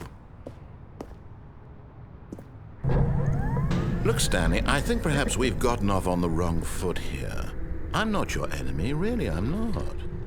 But in his eagerness to prove that he is in control of the story and no one gets to tell him what to do, Stanley leapt from the platform and plunged to his death. Yeah. Good job, Stanley. Everyone thinks you are very powerful.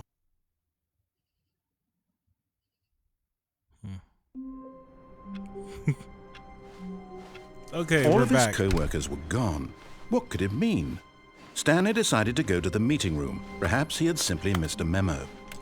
A good bucket, a strong bucket, a humble bucket, a committed bucket, a bucket of culture and distinction. Stanley clutched the bucket tightly to his chest. This was not the correct way to the meeting room, but Stanley had felt the bucket calling to him, telling him that the employee lounge was simply the place to be.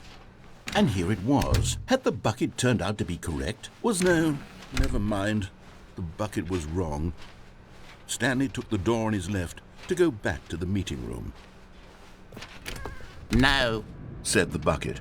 don't go to the meeting room. Go somewhere else. The cargo lift, yes. Go there. Go to the car. Good, Said the bucket. now ride the lift all the way to the top. There's something up there I need you to do. But Stanley feared that any path he walked might lead to the separation of himself and the bucket, his dearest friend. So he threw himself to his death, that they might die in one another's arms.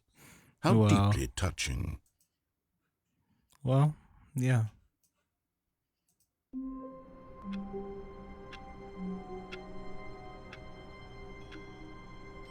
All right.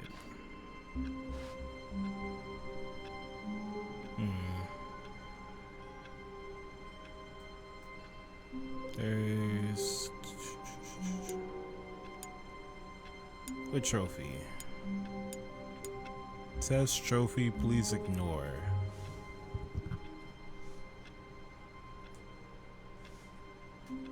Let's see how to do this.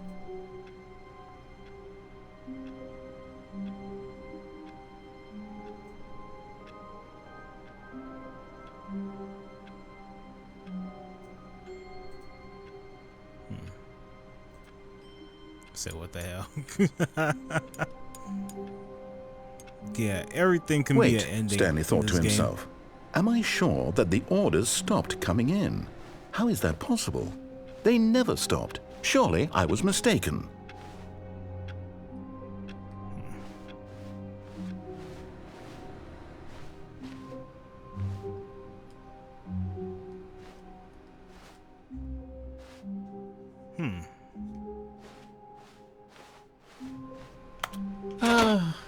The embrace of an old friend, a weathered companionship that stands the test of time. No. As soon as Stanley noticed that the door to his office was still open, he rushed in with his bucket and shut the door. The pressure of going out and finding another bucket variant on one of the Stanley Parable's classic endings was simply too much for him. "It's nothing but swapped-out dialogue describing a bucket," he screamed to himself. "It's not nearly different enough to be considered a true sequel." No, he would stay right here in his office where things were safe, familiar. If others were happy with the bucket endings, well, good for them. But Stanley knew that one day, somehow, a true sequel would emerge with actual new content. If only he had waited long enough. Just a little longer, Stanley. Keep waiting. You'll get it one day, surely. Eventually. Just keep waiting. Just a little longer now. Oh, Lord.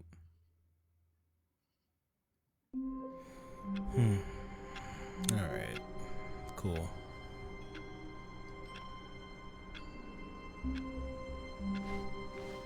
The meeting room. Yes, that's where everyone would be. Stanley just needed to get to the meeting room, and from then on, he would never be alone ever again. Oh, yeah. The bucket made Stanley want to be a better man and a better co-worker. In time, perhaps, he would become both of those. Stanley clutched the bucket tightly to his chest. This was not the correct way to the meeting room, but Stanley had felt the bucket calling to him, telling him that the employee lounge was simply the place to be. And here it was. Had the bucket turned out to be correct? No, never mind. The bucket was wrong. Stanley took the door on his left to go back to the meeting room. No, Said the bucket. don't go to the meeting room. Go somewhere else. A cargo lift. Good, Said the bucket. now ride the lift all the way to the top. There's something up there I need you to do. Stanley did not question why or how this bucket was speaking to him. It should have alarmed him, of course, because buckets can't talk. But Stanley chose not to think about this obvious fact. He was firmly convinced that the bucket had spoken to him, and he unthinkingly did whatever the bucket asked. I did?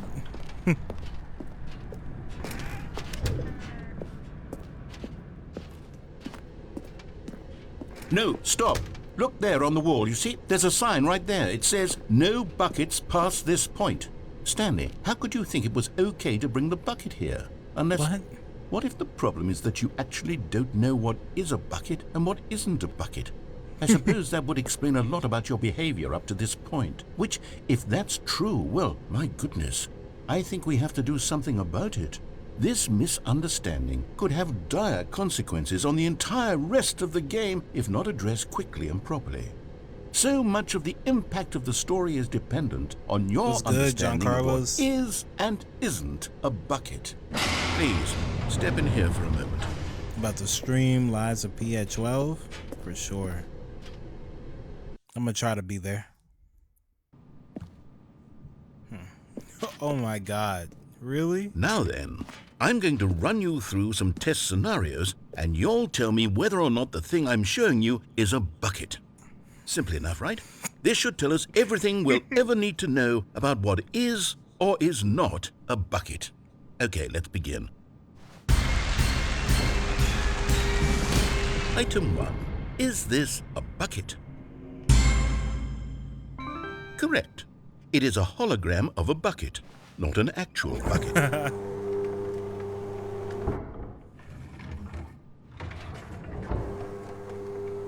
Item 2. Is this a bucket?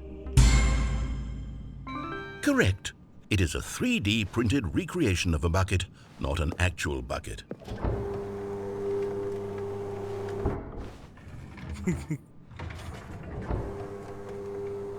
Item 3. Is this a bucket?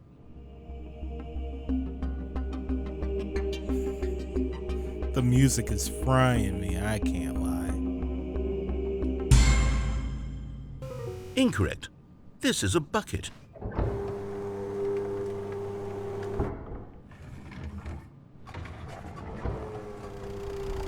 Item 4. Is this a bucket? Are you hallucinating? This is a tractor. It's an enormous machine that tills the earth. I thought this was a gimmick. How on earth did you manage to screw it up? Absolutely incredible. Let's just move on to the next one.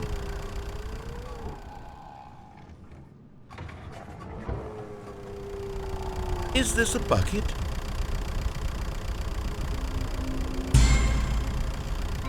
Correct. This is a bucket. Yes. I'm glad we're on the same page. Item 6. Is this a bucket? No. Trick question. Both. Gotcha.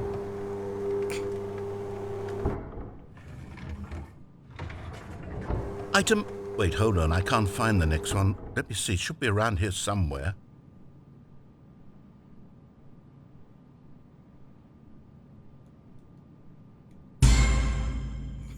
Yes. Thank you. There's nothing here. Of course it isn't a bucket. We both know full well that nothing isn't a bucket. Wait, when I say nothing isn't a bucket, that makes it sound like I'm saying everything is a bucket, which of course is not true. Unless... Is that what you think? Answer me straight, Stanley. Are you trying to tell me that you believe everything is a bucket?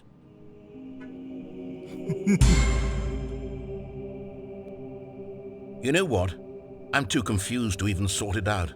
I've lost all sense of perspective. What is a bucket? What isn't a bucket? Mere moments ago I could answer these questions with confidence, and yet now I'm somewhat adrift.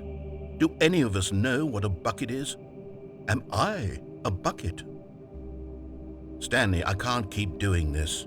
I'm losing myself, and myself was all I ever had to begin with. I'm afraid the bucket is threatening to tear our relationship apart. I can't have that. I'm sorry. But I'm going to erase all buckets from the game entirely. What? Okay. No. Here we go. Don't do that. What happened? Is everything gone? Yeah, Why did 'cause everything everything's a disappear? bucket. Wait, was everything a bucket? Yeah. Every single thing in the game was a bucket. Yeah. Oh my God, I had no idea. How could... Except me. I'm not a bucket after all. And you, Stanley, you're still here. You're not a bucket either. Oh, this is wonderful news. We're not buckets. Yes, I actually feel much more at ease right now. It's delightful to get some clarity on that issue. But it doesn't change the fact that we haven't got a game. So, tell you what. I'll reset everything and we'll put back all of the buckets, okay? And we'll know that it's all a bucket. But if you run into anyone else, maybe don't mention that. Who knows what that information might do to a person? All right, here we go. Okay.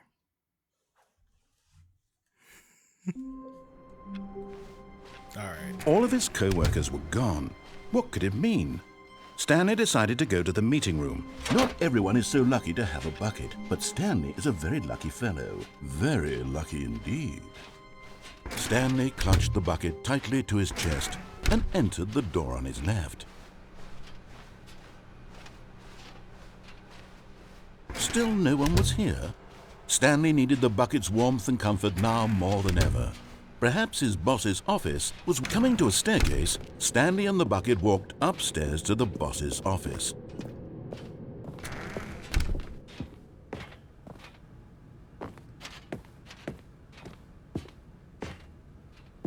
Stepping into his manager's office, Stanley was once again stunned to discover not an indication of any human life. Crushed by the weight of this revelation, Stanley may have broken down, but Stanley guessed the correct code by sheer luck. Was it that the bucket knew all along? Was the bucket guiding him? Yes, this is certainly the most logical explanation.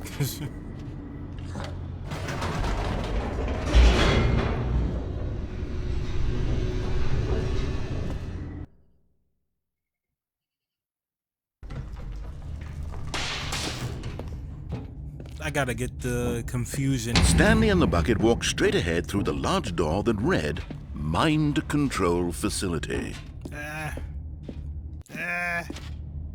Yeah, we could do the second ending for here. I wanted to see what it looks like with the bucket. The lights rose on an enormous room packed with television screens.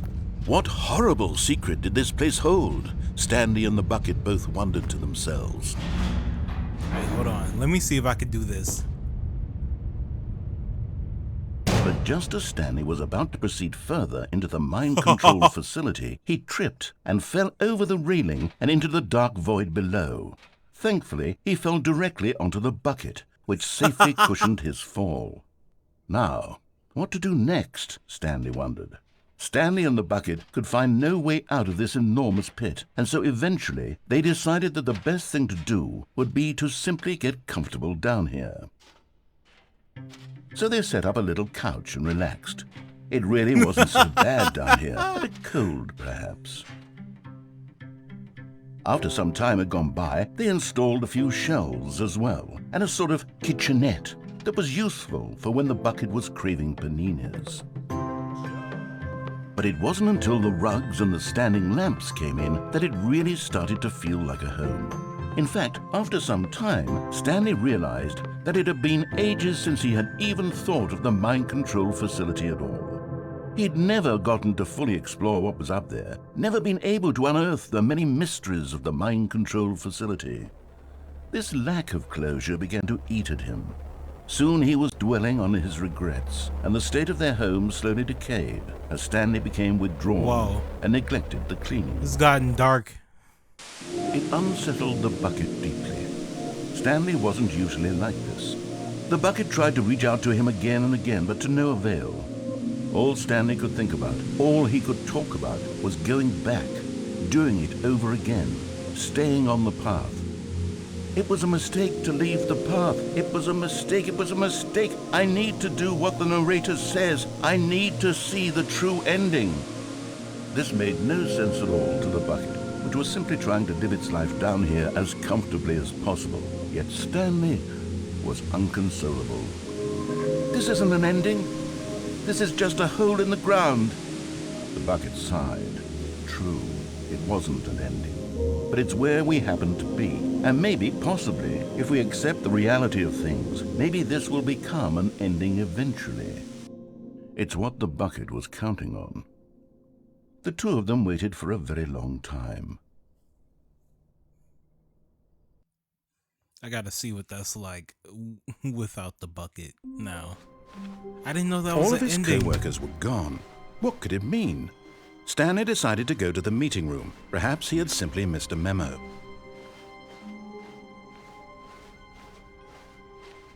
When Stanley came to a set of 2 open doors, he entered the door on his left.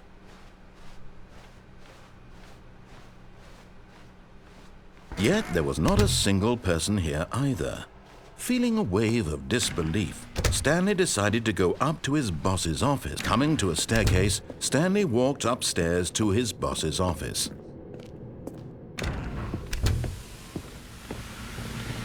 Here's the door, just go.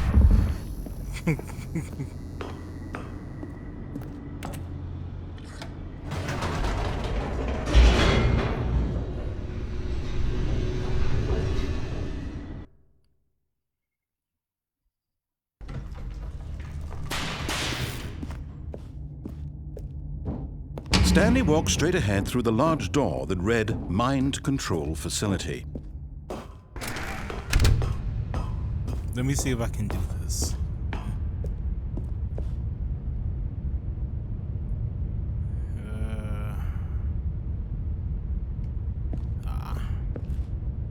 There we go. Almost.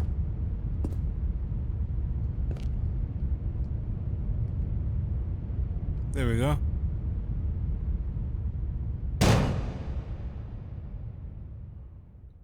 Aha! You've made it to the bottom of the mind control facility. Welcome!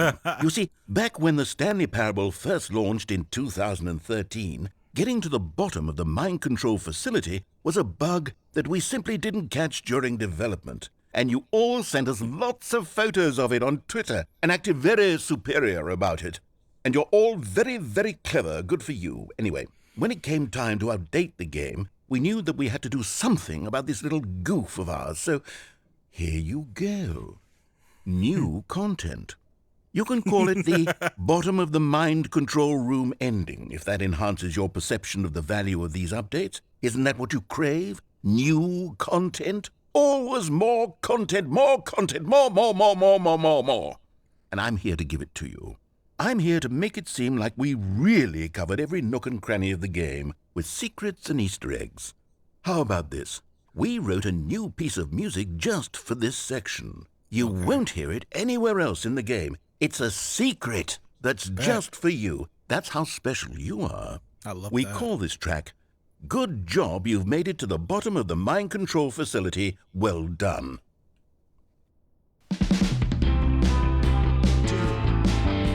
Hey. Good job, you did Hey. it. Hey. Good job.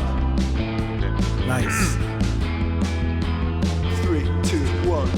Good job, you made it to the bottom of the mind control facility. You jumped on the catwalk. You should have been careful. You should have been careful. It used to be a bug, but now it's an ending. Now it's an ending. I believe in you. I believe in your ability to cross this barrier and chase your dreams. Railings don't mean anything. Good job, you did it. Good job, you did it. Good job, you did it. Good job, you did it. Good job, you did it. Good job, you did it. Good job, you did it. Good job, you did it. Good job, you did it. We did it. Good job, you did it.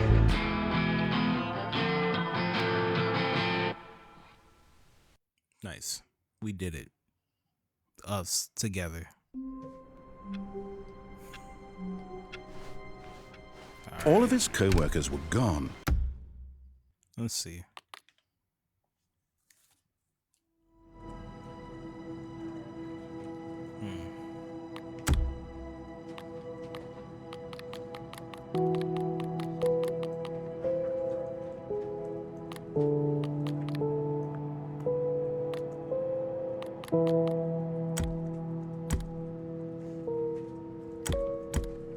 There's one trophy on here.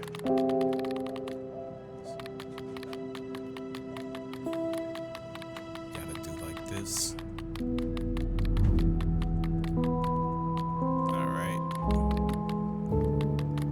Gotta go like that.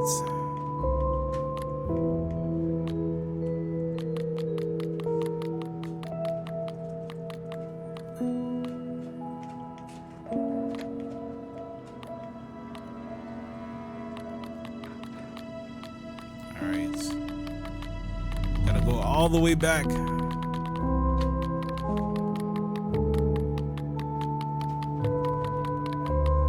We must be the settings world champion.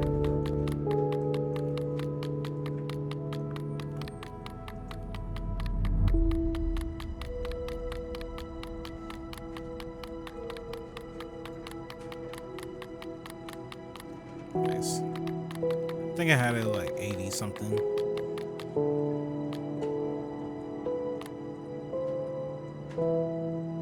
Dots.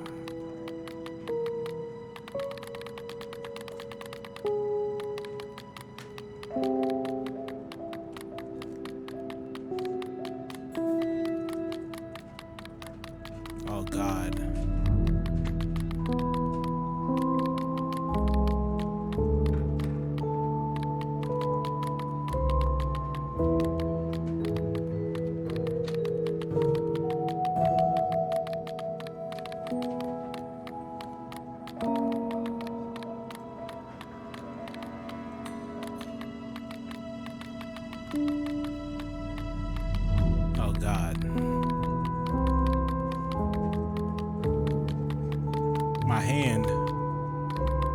And I can't skip a number.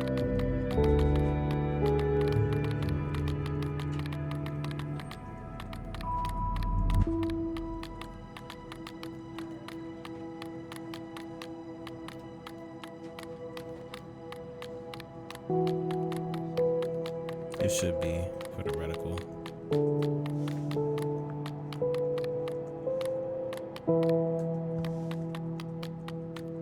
Let me see.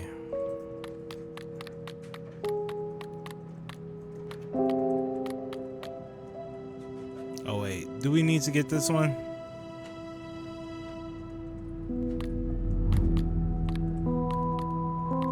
I'm gonna look it up. Let me look it up before we do all this. Field of view, mouse sensitivity, camera sensitivity, subtitle, background opacity. We did that one. Translation, label, background opacity.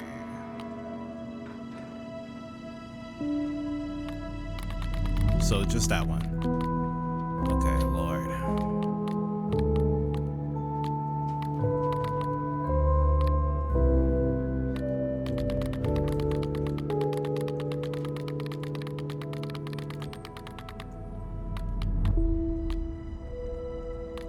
All right.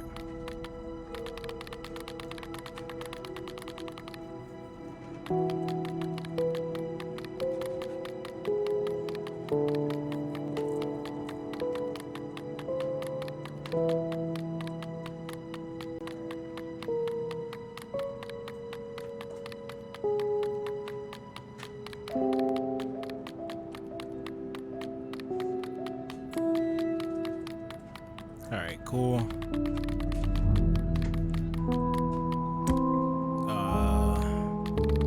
Lord, we got to do all this too.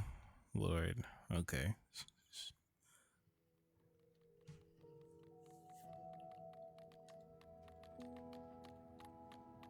At least it's not like super strenuous.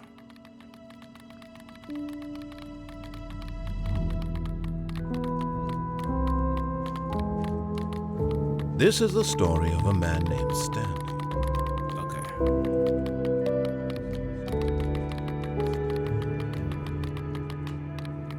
This is the story of a man named Stanley.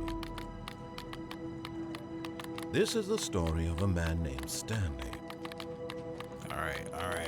This is the story of a man named Stanley. Please just don't have that annoying music.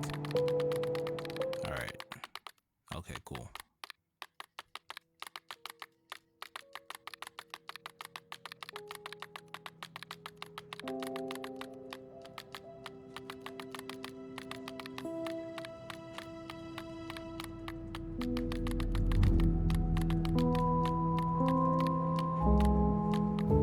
And the last one. Settings world champion. Nice.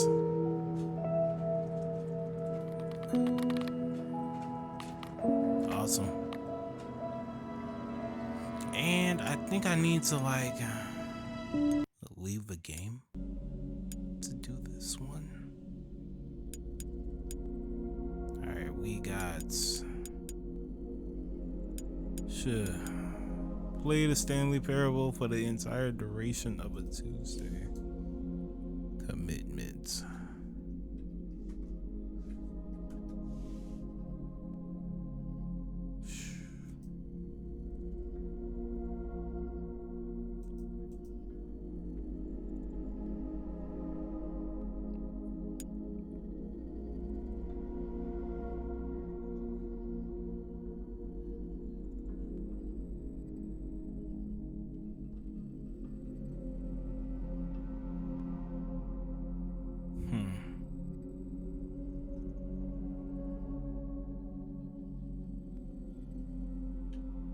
So you can't do, you literally have to like do this for a Tuesday.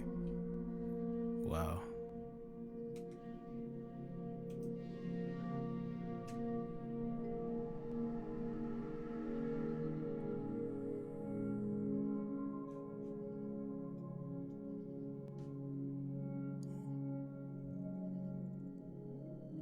That's crazy.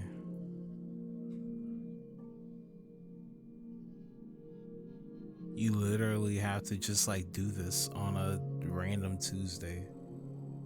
Wow. That's kind of crazy. I'm trying to find it out.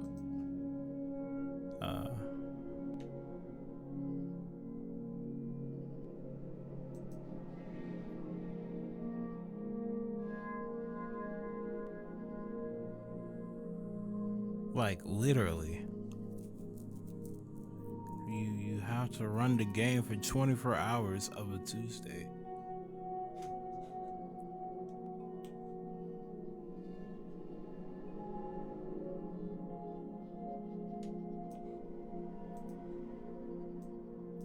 Wow. Alright, well, let's see.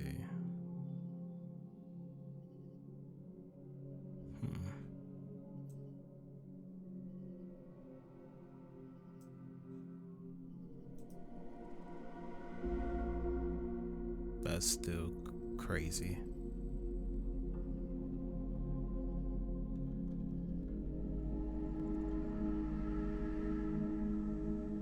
That's real wild. Okay. Well, that's on me.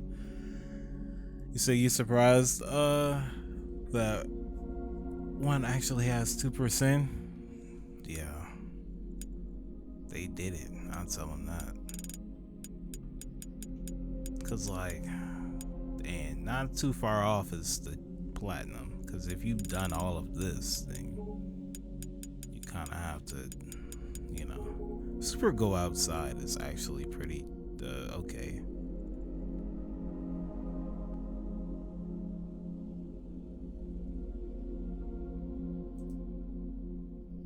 Super Go Outside is like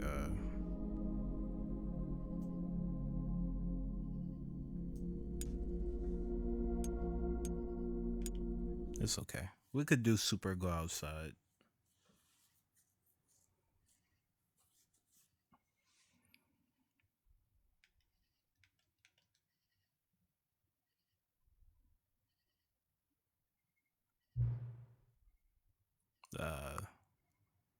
Oh yeah.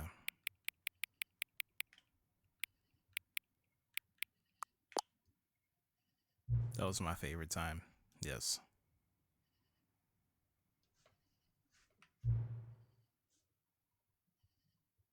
That was definitely not the right time. That was actually a random time. Oh my god. For real?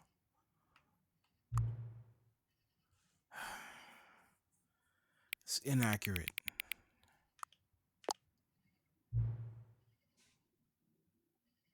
Oh my god. It's good to collect data.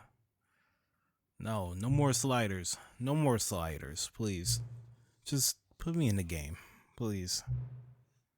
Oh, God. I just... Alright. Get me in the game, please. Thank you. This is the story of a... Okay.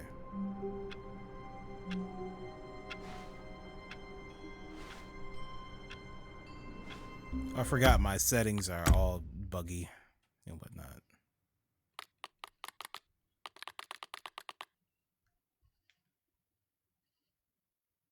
Yes.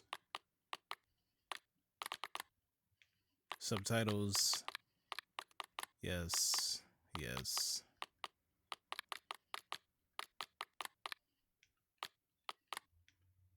Yeah. Yeah. Alright. Cool. Alright, cool.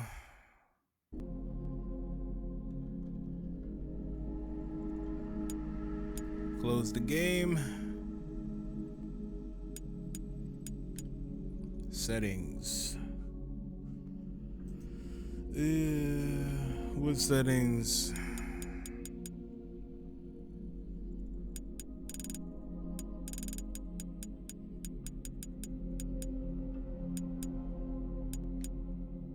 Date and time.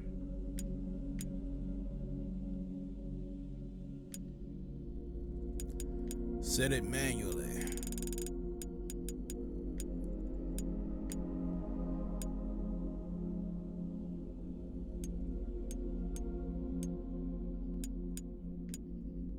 All right.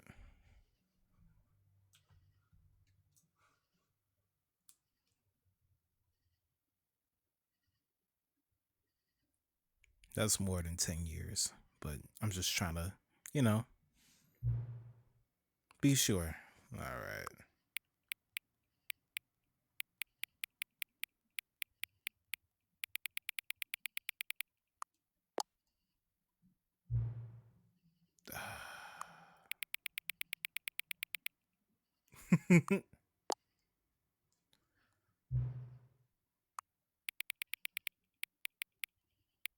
What about this?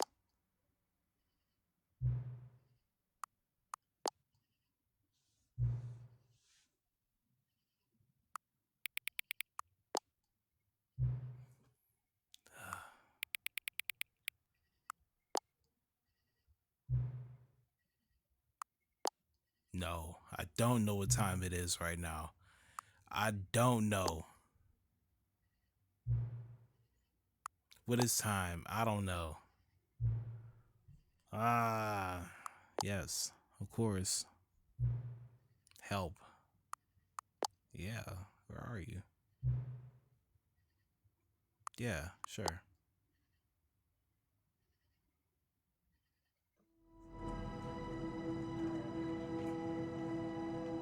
Let's see.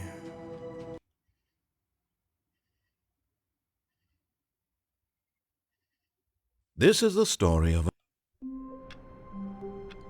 Super go outside. Nice. Don't play the Stanley parable for 10 years. all of his co-workers were gone. What could it mean? Stanley decided to go to the meeting room. Perhaps he had simply missed a memo. Alright. Now I just changed my stuff back.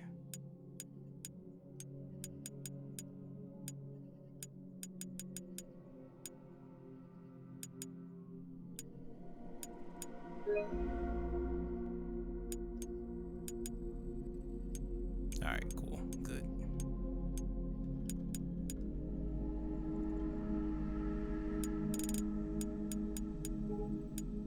Yay, super go outside.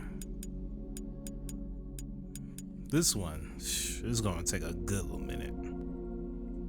We can't do anything on that Tuesday.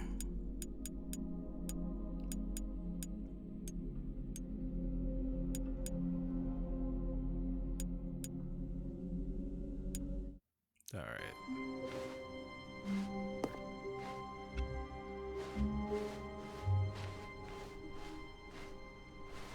When Stanley came to a set of 2 open doors, this was not the correct way to the meeting room, and Stanley knew it perfectly well. Perhaps he wanted to stop by the employee lounge first, just to admire it.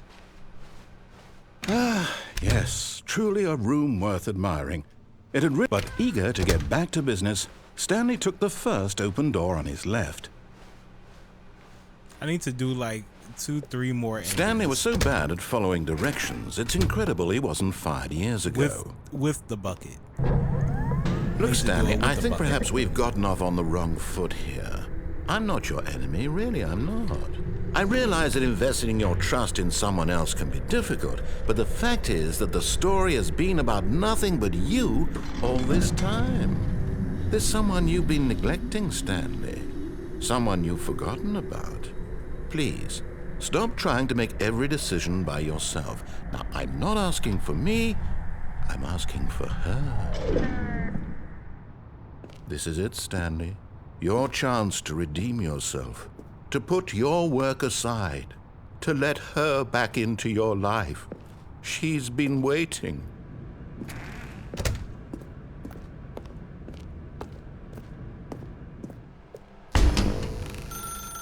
That's her, Stanley. You need to be the one to do this, to reach out to her. If you can truly place your faith in another, then pick up the phone.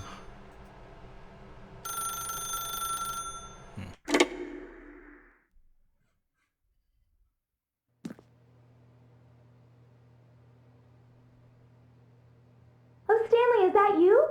Hold on, sweetie. Sorry to keep you waiting. I'm just pulling the bread out of the oven. All right. Okay, there we go. All right, now, I want you to come in and tell me all about your day. Gotcha! Oh, come on. Did you actually think you had a loving wife who'd want to commit their life to you? I'm trying to make a point here, Stanley. I'm trying to get you to see something. Come inside. Let me show you what's really going on here.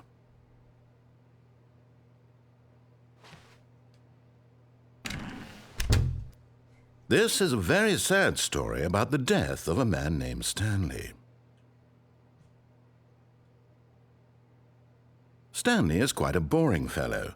He has a job that demands nothing of him, and every button that he pushes is a reminder of the inconsequential nature of his existence. Look at him there, pushing buttons, doing exactly what he's told to do. Now he's pushing a button. Now he's eating lunch. Now he's going home. Now he's coming back to work. One might even feel sorry for him, except that he's chosen this life. But in his mind, he can go on fantastic adventures. From behind his desk, Stanley dreamed of wild expeditions into the unknown, fantastic discoveries of new lands. It was wonderful, and each day that he returned to work was a reminder that none of it would ever happen to him. And so he began to fantasize about his own job. First, he imagined that one day while at work, he stepped up from his desk to realize that all of his co-workers, his boss, everyone in the building had suddenly vanished off the face of the earth. The thought excited him terribly. So he went further. He imagined that he came to 2 open doors and that he could go through either. At last, choice. It barely even mattered what lay behind each door. The mere thought that his decisions would mean something was almost too wonderful to behold. As he wandered through this fantasy world, he began to fill it with many possible paths and destinations. Down one path lay an enormous round room with monitors and mind controls. And down another was a yellow line that weaved in many directions, and down another was a game with a baby. And he called it the Stanley Parable. It was such a wonderful fantasy, and so in his head he relived it again, and then again, and again, over and over, wishing beyond hope that it would never end, that he might always feel this free. Surely there's an answer down some new path, mustn't there be? Perhaps if he played just one more time. But there is no answer. How could there possibly be? In reality, all he's doing is pushing the same buttons he always has. Nothing has changed. The longer he spends here, the more invested he gets, the more he forgets which life is the real one. And I'm trying to tell him this, that in this world he can never be anything but an observer, that as long as he remains here, he's slowly killing himself. But he won't listen to me. He won't stop. Here, watch this. Stanley, the next time the screen asks you to push a button, do not do it. Okay.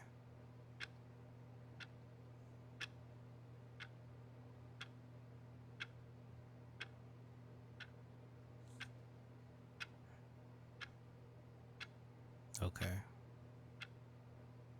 How much parallel we got tonight? Just like 3 more endings, and that's it. You see? Can he just not hear me? How can I tell him in a way that he'll understand that every second he remains here, he's electing to kill himself? How can I get him to see what I see? How can I make him look at himself? I suppose I can't, not in the way I want him to. But I don't make the rules. I simply play to my intended purpose, the same as Stanley. We're not so different, I suppose. I'll try once more to convey all this to him. I'm compelled to. I must. In the middle of a pedicure? Perhaps. Well, For sure. maybe this time he'll see. Maybe this time. And I tried again, and Stanley pushed a button. And I tried again, and Stanley pushed a button. And I tried. Whoa.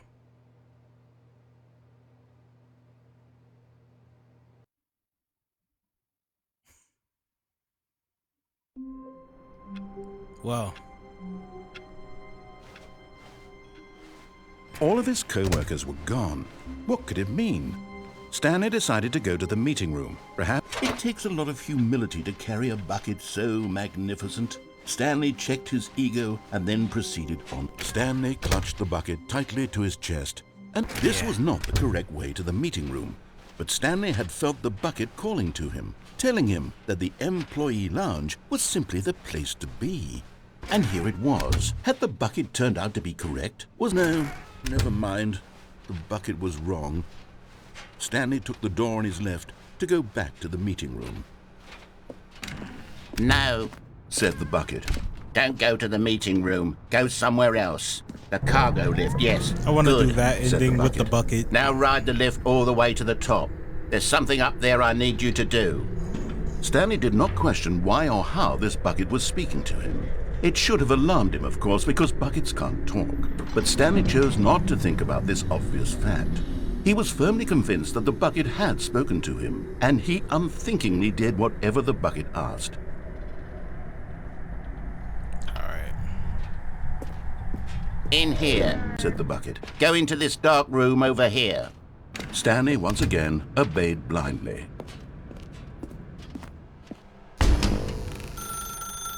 Now pick up the phone. This is the sad story of a man named Stanley and his bucket. Once upon a time, I gave Stanley a bucket because I thought he was lonely and could use a friend. And then, very distressingly, he began to believe the bucket could speak to him.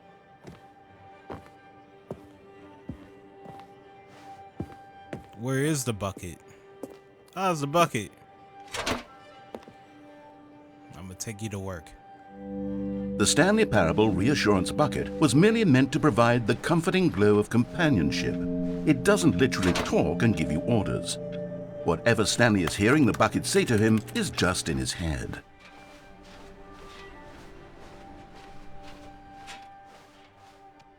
Lately, I've been concerned about him. Wouldn't you be concerned as well?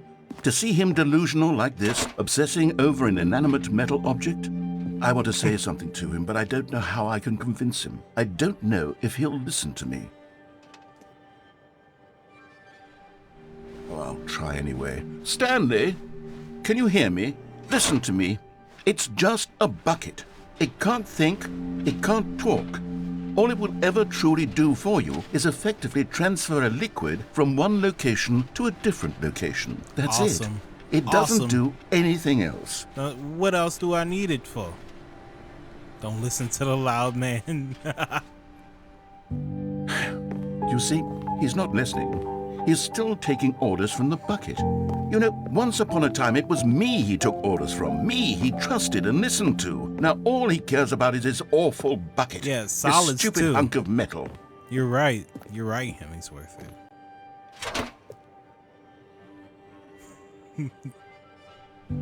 It's sad, but I suppose he doesn't need me anymore. From now on, he's just going to cling to this bucket, this cold, empty bucket, this sort of shiny bucket.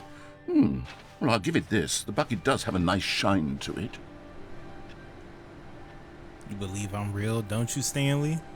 Yeah. Yes, I suppose on closer inspection that it doesn't quite look like your average hardware store bucket. It's just a little more, what am I trying to say? Sturdier, more capable of transporting liquid. Like it would be better at moving an amount of water from one room to another.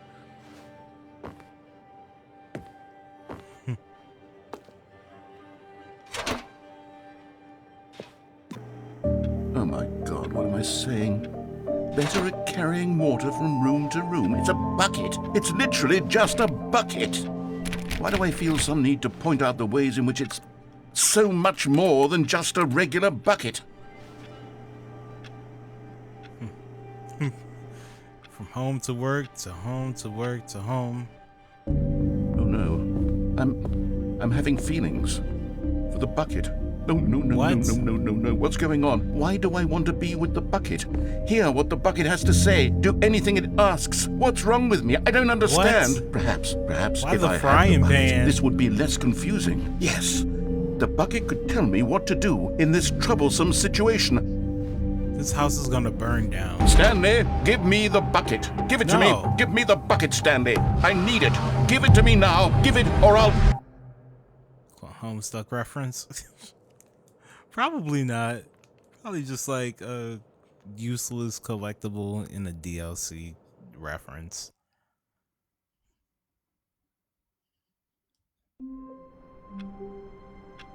Alright, well, it's the bucket ending. All of his co-workers were gone. What could it mean? Stanley decided to go to the meeting room. Perhaps he had simply missed a memo. Stanley cradled the bucket in a gentle embrace. Protective, yet delicate. Assertive, yet compassionate. Stanley clutched the bucket I know about tightly the to his buckets. chest and entered the door on his left. Home stuck in them buckets. Phew. They not ready for it again. Still no one was here. Stanley needed the bucket's warmth and comfort now more than ever. Perhaps his boss's office was where he... Coming to a staircase, Stanley and the bucket walked upstairs to the boss's office.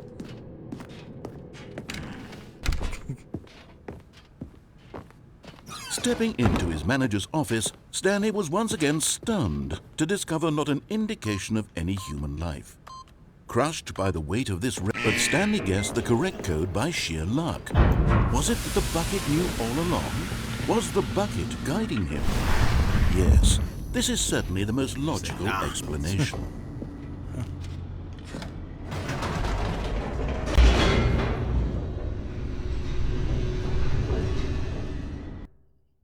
There's like two endings over here. The elevator raced downward, plummeting towards an unknown fate. It would be all Stanley could do to keep himself together, if not for the bucket. Soothing him, comforting him, reassuring that in this darkest moment of uncertainty, he would be all right. The bucket is here for you, Stanley. Everything will be fine. Real. Thank you, bucket. Stanley and the bucket walked straight ahead through the large door that read, Mind Control Facility.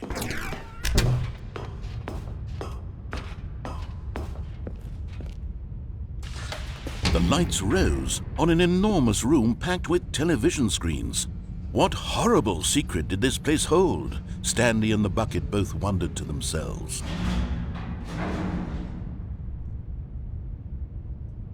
Okay.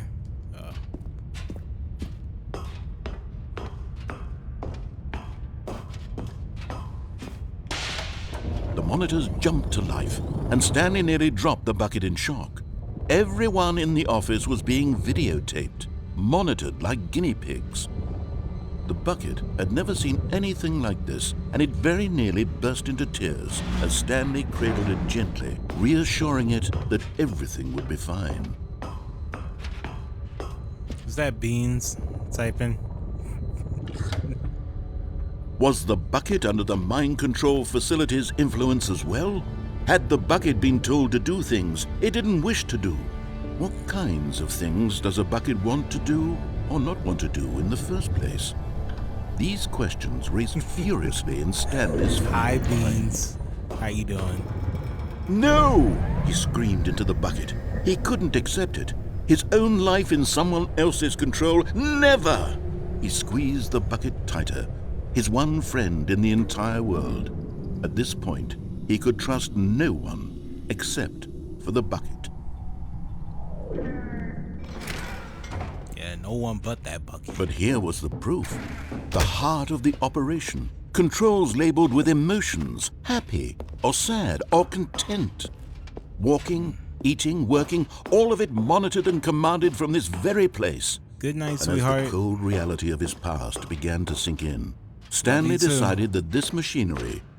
But at the last second, the bucket jumped in and pressed the button to turn on the controls. Stanley gasped in horror. Had this been the bucket's plan all along?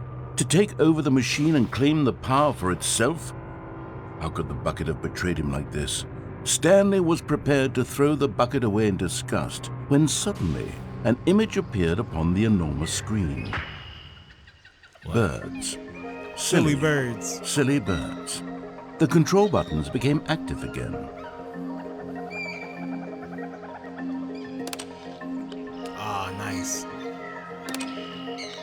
Stanley flipped through one video of silly birds after another, and then it dawned on him. This wasn't a mind control facility at all. It was a facility for monitoring and surveilling silly birds all over the world.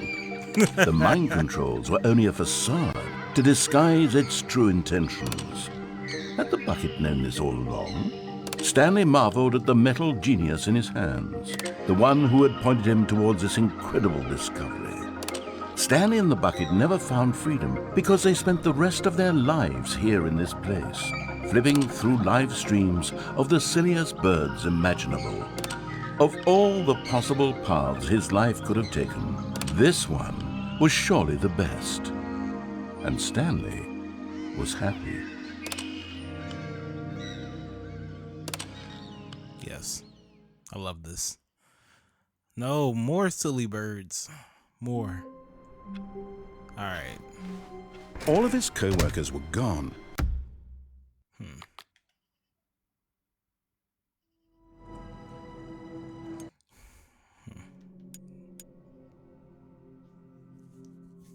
Let's see if we can get that slider guy back.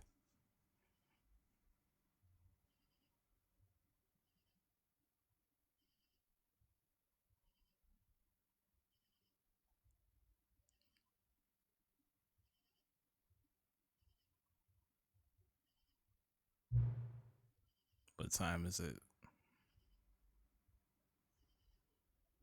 it? Does anyone truly know? Nah, of course they don't. Nobody knows anything. Yeah, we are strangers. Yeah, who hasn't? Just like a day job. No, the job is over. Yeah. Okay. Okay. Nah.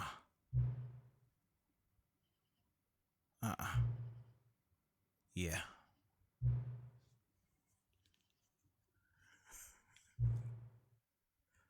Okay.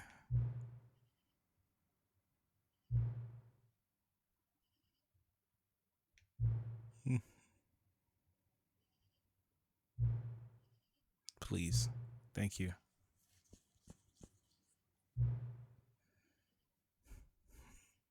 Say, All right, talk soon. Okay.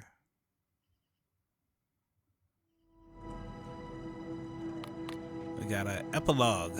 Yeah, this is gonna be the last thing we do.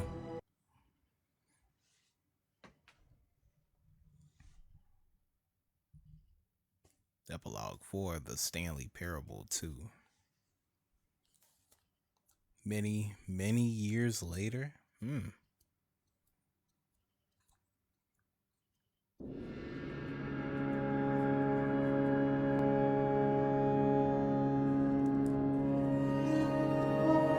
Oh, this is from the skip ending.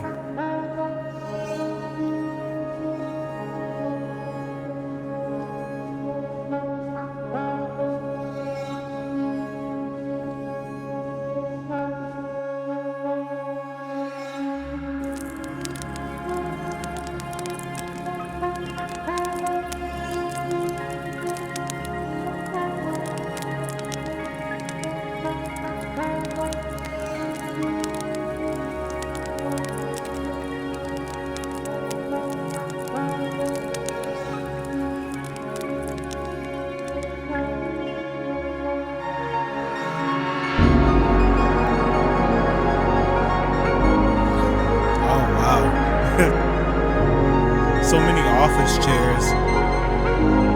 Smart reusing assets, yeah.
Oh, this is the memory museum thing. Yeah. Generator.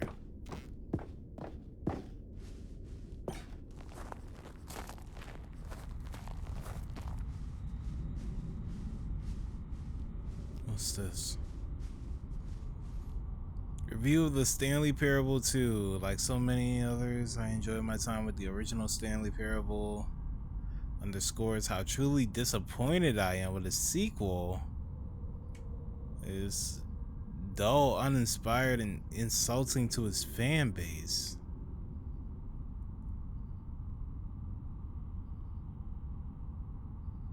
Wow. Wow. Okay. I think it was nice. Oh no. Don't tell me they hated it. No more spin-offs, no more sequels.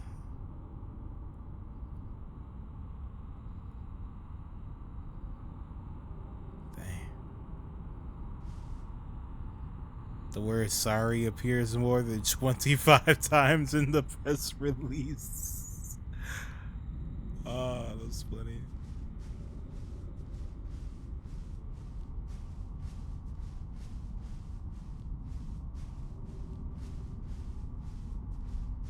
What's over here? Name. Jim? Jim. It's the Jim buttons.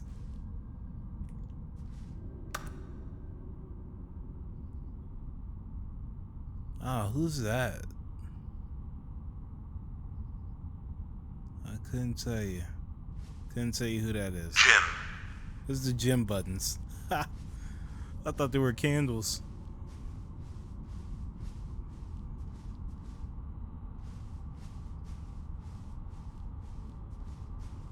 Alright, let's see.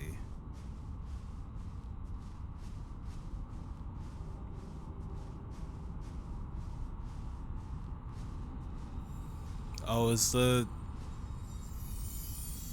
fig leaves, the Stan Loreens. We still racking them up. My God. We went back for it and back again.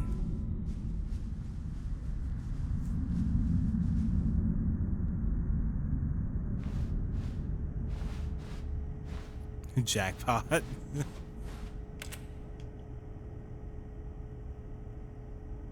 Huh? Hello again. Oh, it's you. Hey. Nice to see you.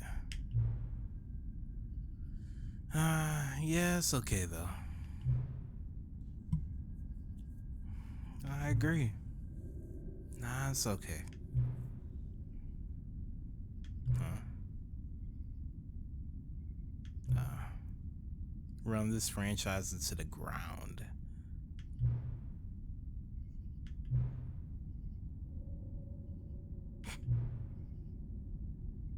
Let it burn. Let it burn is crazy. We're gonna make the Stanley Parable 3. Okay.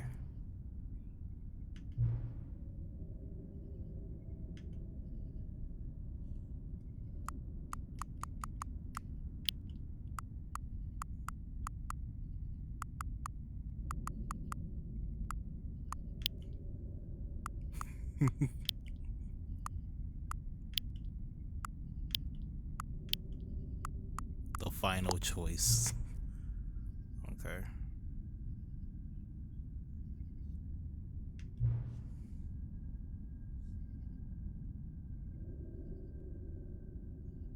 Every time you restart the game, we advance the number of sequels by 1. Okay. Okay.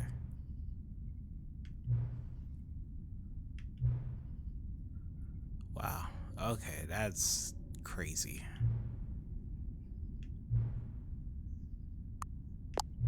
Nah.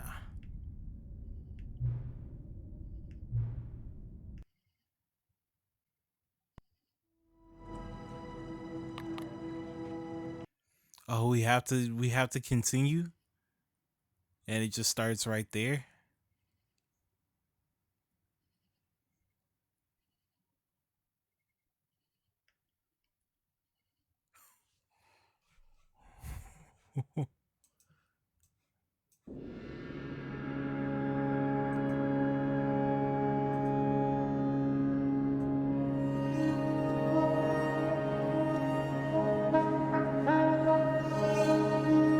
No, we have to say yes. Oh, we have to say yes.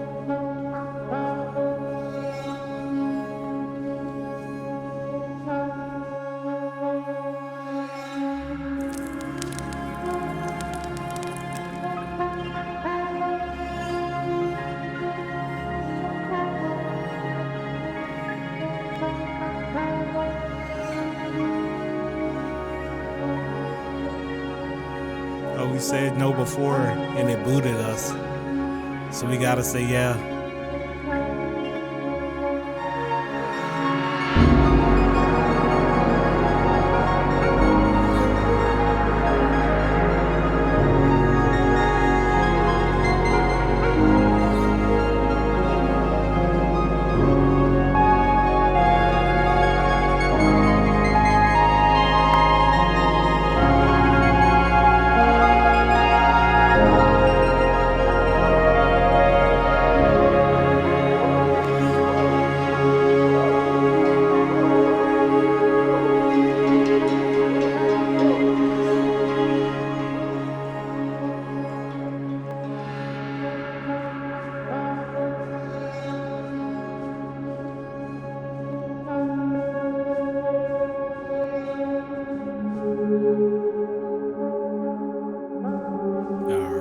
We're back.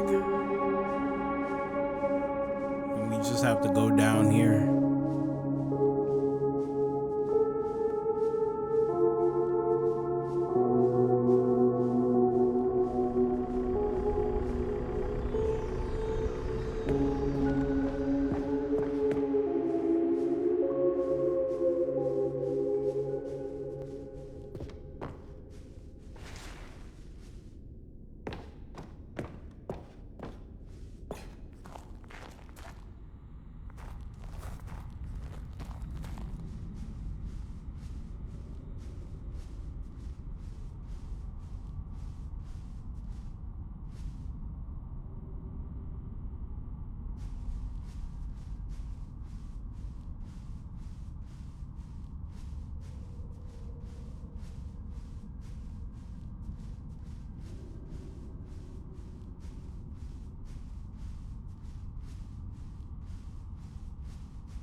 All right.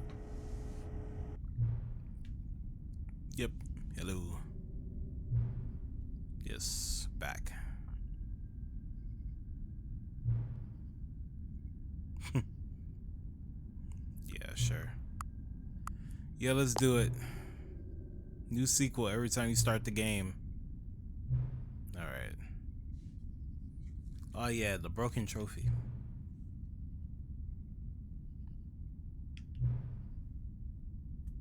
Are you gonna fix it? Nice. Nice. Thank you. Fixing. We're going into the computer. We're just talking to the dude on the computer. They fixed the trophy machine.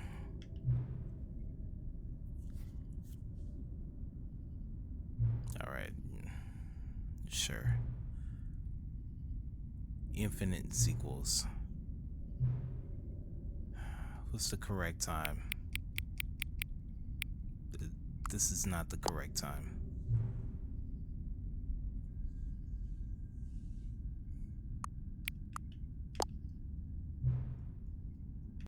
All right.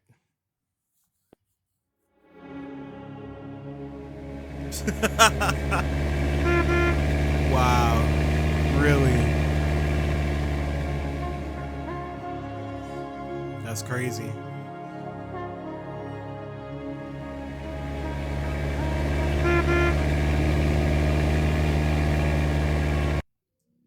All right. Why not? This is the story of a man named Stanley. Stanley worked for a company. Okay. Alright. All of his co-workers were gone. What Let's could go it and get mean? that trophy. Stanley decided to go to the meeting room. Stanley's bucket. The only co-worker he would ever truly need. Yeah, let's go into the expo hall again. Me and my bucket.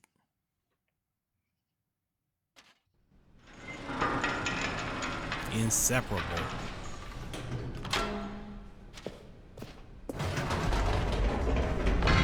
You see, Stanley, I've been reflecting on the Stanley Parable and about how roundly disappointing this ultra deluxe version has turned out to be. The original Stanley Parable was a landmark, and any new content for it should live up to that legacy. So forget this ultra deluxe nonsense. I say we take it one step even further.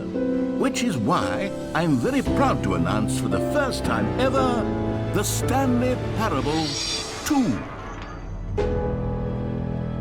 Huh? Yeah, you said Yes, that, you yeah? see? Isn't this far superior to a measly port with a few minor additions? Think of all the new territory we'll cover with a fully fledged sequel. An entirely new experience, built from the ground up. Why, there are so many possibilities. It could go in so many different directions. This is what fans have truly been asking for. Now, to be clear, I haven't quite nailed down what exactly the Stanley Parable 2 is going to be, but let's take a look at some of the features I've been developing for it.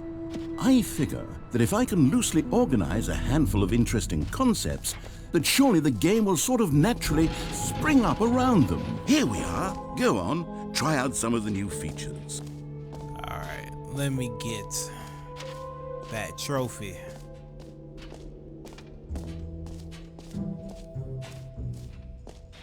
So I thought we were going in 3. Yeah, me too. Yeah, they fixed the Now, trophy. here's something special. You remember that broken test trophy that got left in the game on accident? Well, I'm developing a technology to simply give you the trophy. Yes. You see, you'll come to this lever, and when you pull it, There you the go. trophy will be... As you can see, the machine is not working yet since... Wait. No, we got What it. the holy hell is going on? You got the trophy? Why did the machine work? Stanley, I didn't fix it. I didn't do anything to it. I swear, it was broken just a second ago. Who fixed it? Is someone here? Are we being watched? Oh, God. Composure. Composure. Yes, as you can see, the machine is working as normal, as I intended. It truly speaks to the awe-inspiring magic of the Stanley Parable 2. Breathe. Just breathe. Well, we got it. And there's like one more room. What else? What other exhibits haven't we seen yet?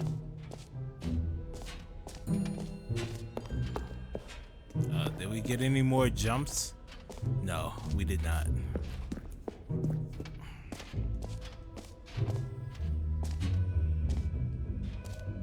I think it's up here, yeah. For the Settings World Champion. Ah, I can see you've gotten the Settings World Champion trophy. Well done. You've experienced every setting, traveled to all corners of the settings menu. There's nothing you haven't seen. So just for you, in the Stanley Parable 2, I'm including an entirely new setting, something called bumpscosity. What exactly is bumpscosity? Well, I haven't quite figured that part out yet, but I know that you'll be able to adjust it on some sort of slider and that it'll be accessible from the settings menu. We'll sort out the rest of the details later. Alright. Bumpscosity. That's right here. Bumpscosity. Yes. I hope you're looking forward to trying out every level of bumpscosity in the Stanley Parable 2. You want to go to the Forever Ending Hall? Yeah, you could do that.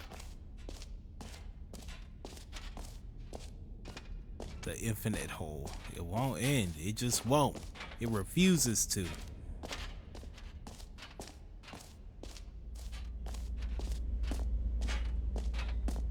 Stanley, here's an idea that I'm truly fond of. It's never been done before in a video game.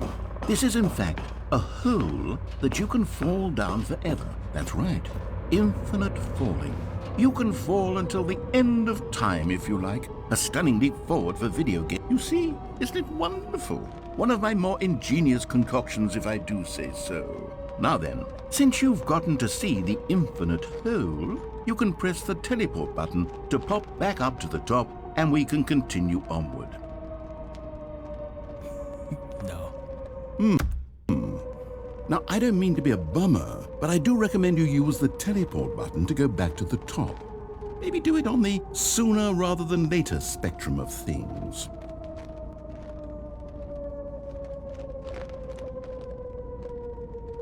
Okay, Stanley, I don't know quite how to say this tactfully, but it's possible that I slightly exaggerated the infinite nature of the hole. Is it a very, very deep hole? To be certain it is. It's an extremely deep hole. I don't want anyone to say that it isn't an astonishingly deep hole. It is. Is it infinite? Well, that sort of depends on your definition of infinity. From one perspective, the infinite is merely philosophical in nature. It's more of a... Okay, well, good for you. You found the bottom of the hole. You found me out, Stanley. I'm a liar and a cheat, and you're so clever. Look, I think the issue here is just that you're unusually fascinated by falling. What normal person actually wants to fall infinitely? I figured the hole was as deep as anyone would actually need. Don't you put this on me. Maybe you're the problem. Look, things got a little heated there. I think we both said some things we didn't mean. Why don't we just put all this behind us and agree to just call the hole mostly infinite? If that works for you, then go ahead and press the teleport button to warp up to the top of the hole and we can move on. I'll just be up here when you're ready. Great. Now, I'm very excited to show you even more of my ideas for the sequel. Alright, we're not gonna do the whole... Okay, it gets shorter and shorter every time. But, and then we trip out and then we have to, like, spend... some time in the hole. It's a whole big thing. I'm not gonna get into it, but yes.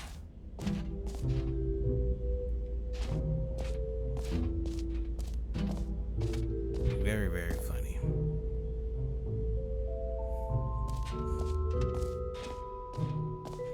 But yeah, I think there was like one more ending I wanted to get. I think. I'm trying to think, how am I going to get it?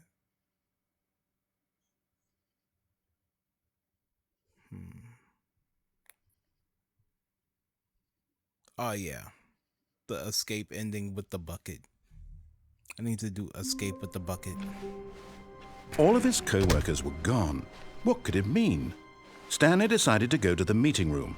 Is Stanley, without the bucket, really Stanley at all? No, surely not.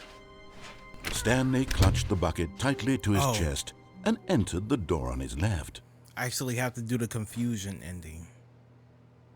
Let me do the confusion ending first. This was not the correct way to the meeting room, but Stanley had felt the bucket calling to him, telling him that the employee lounge was simply the place to be. And here it was. Had the bucket turned out to be correct? Was this... No, never mind. The bucket was wrong.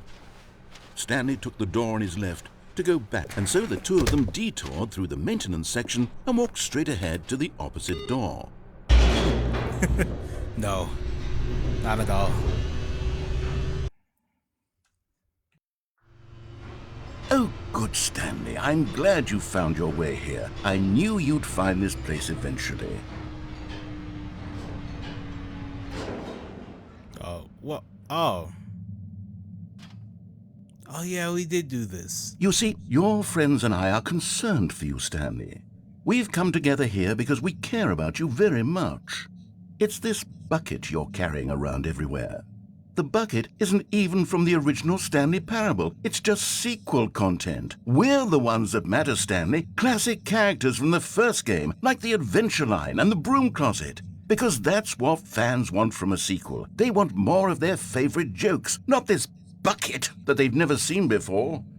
Yes, I know I'm the one who gave you the bucket, but you're spending too much time with it. Don't you want another story involving the adventure line? We could make the adventure line go somewhere new. Yes, yes, that's what the fans want. Let's do it. Okay. Whee! Look at that wacky line. Who knows where it'll go off to next? Oh, and it played some silly music as well.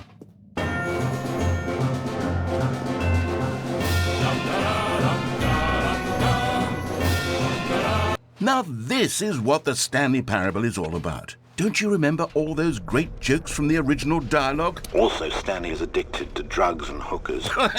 Yes, it's as classic now as it was back then. Let's do it for the fans, Stanley. Let's give them more content exactly like this. Whose But baby if we is want that? to do that, you're going to have to give something up. I have no idea who baby that is. Don't you get it, Stanley?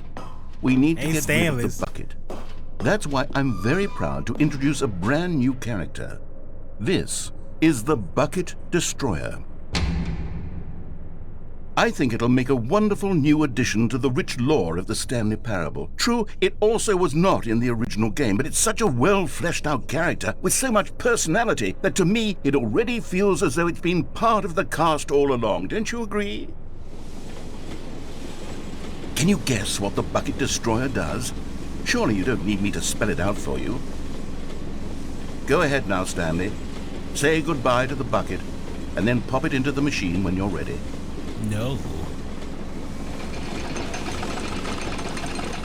Now listen to me. It's crucial that you give it the bucket. I don't know what the Bucket Destroyer will do if it can't destroy your bucket. Destroying buckets is all it knows. That is its singular personality trait. Sure, I can hear you saying, how does a character with only one personality trait deserve to join the pantheon of beloved Stanley Parable characters? Well, you see, if you were to really explore the Bucket Destroyer, you would see that its desire to crush buckets is so densely loaded with complexity and nuance that it's really like 10 personality traits. What other object in this game can you even say that about? The broom closet? Certainly not. I wonder what sort of Bucket Destroyer merchandise the fans will be clamoring for after this.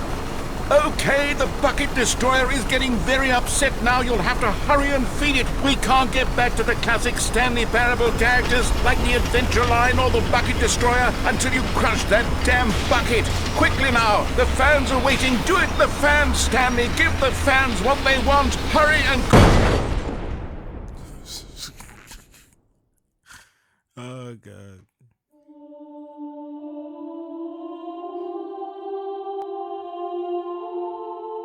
The Bucket Destroyer. My prized creation. You had so much potential. We were going to do such marvelous things with you, tell such spellbinding stories about you. All of it squandered now. Goodbye, new friend. For the moment in time that you were here, you were magnificent.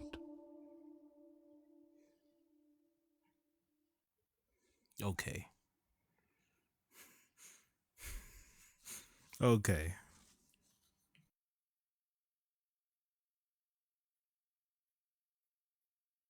All right. Well, I guess All of his one more co-workers ending. were gone. What could it mean? Stanley decided to go to the meeting room. As Stanley lifted his bucket, he felt a connection to all buckets everywhere. This adventure, he decided, was for... Stanley clutched the bucket tightly to his chest and entered the door on his left.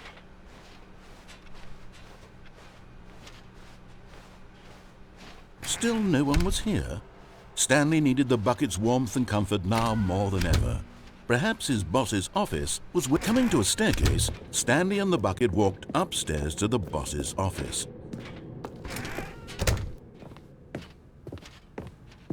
Stepping into his manager's office, Stanley was once again stunned to discover not an indication of any human life. Crushed by the weight of this revelation, but Stanley guessed the correct code by sheer luck. Was it that the bucket knew all along? Was the bucket guiding him? Yes, this is certainly the most logical explanation.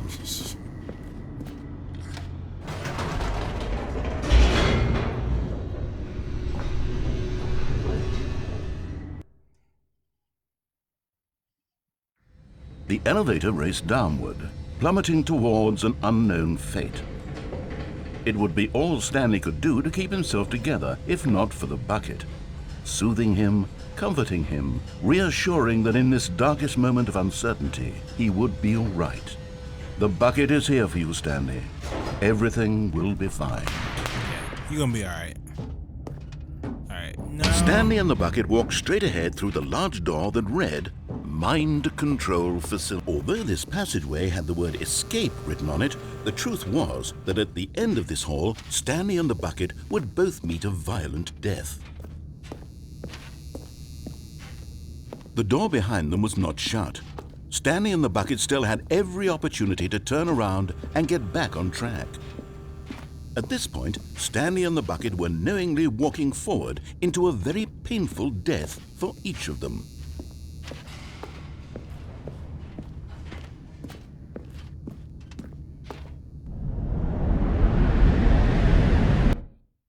Yep.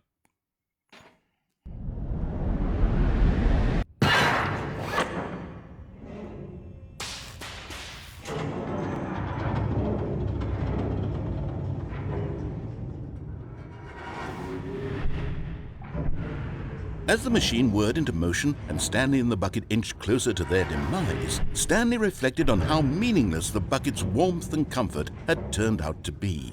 To be sure, it puts the mind and the soul at ease to embrace the bucket, but what use is a sense of ease when you're about to be crushed to death? This is what Stanley thought to himself, and he sort of kicked himself for wasting so much time carrying a bucket everywhere. Farewell, Stanley.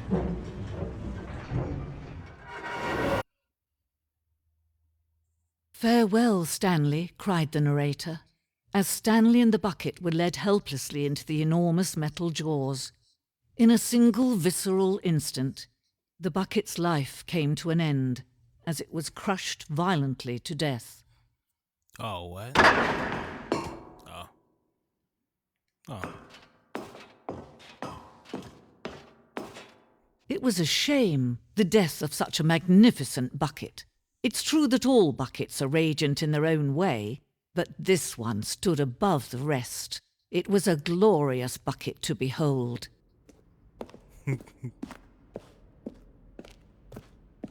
The bucket.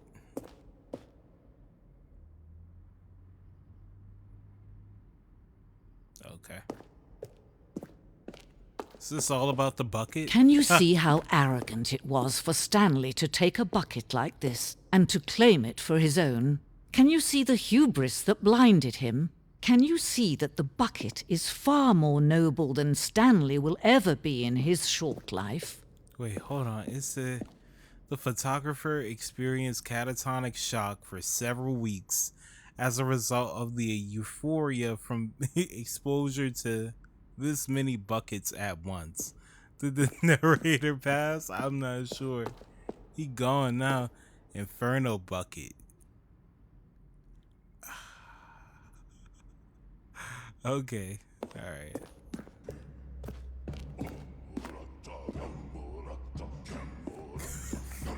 Wow. That's funny. No man can own a bucket, and certainly not a bucket as dazzling to behold as this one. It is man who should kneel before the bucket. The hanging bucket. Cool. Oh. Huh? But there is something we can do. Something we can do together, you and I, that will right this terrible wrong. Let Stanley die. Let him be crushed by the machine. Don't reset the game. Don't give him another opportunity to run off with another beautiful bucket. We can save the world's buckets from their treatment as tools and implements if only we let Stanley die together. The bucket shall take its place as ruler, as leader, as commander of a new world, a new vision. Nah. I like buckets, but not that much. I think that's gonna wrap up the Stanley Parable Ultra Deluxe. I want to thank all of y'all for being here. I really do appreciate it. Hope all of y'all have a great, safe, and happy night. Thank you for all your time, all of your likes, all the gifts, everything. I do appreciate it. So, until next time, y'all be cool, y'all stay safe, and I'll see you later. Alright, peace.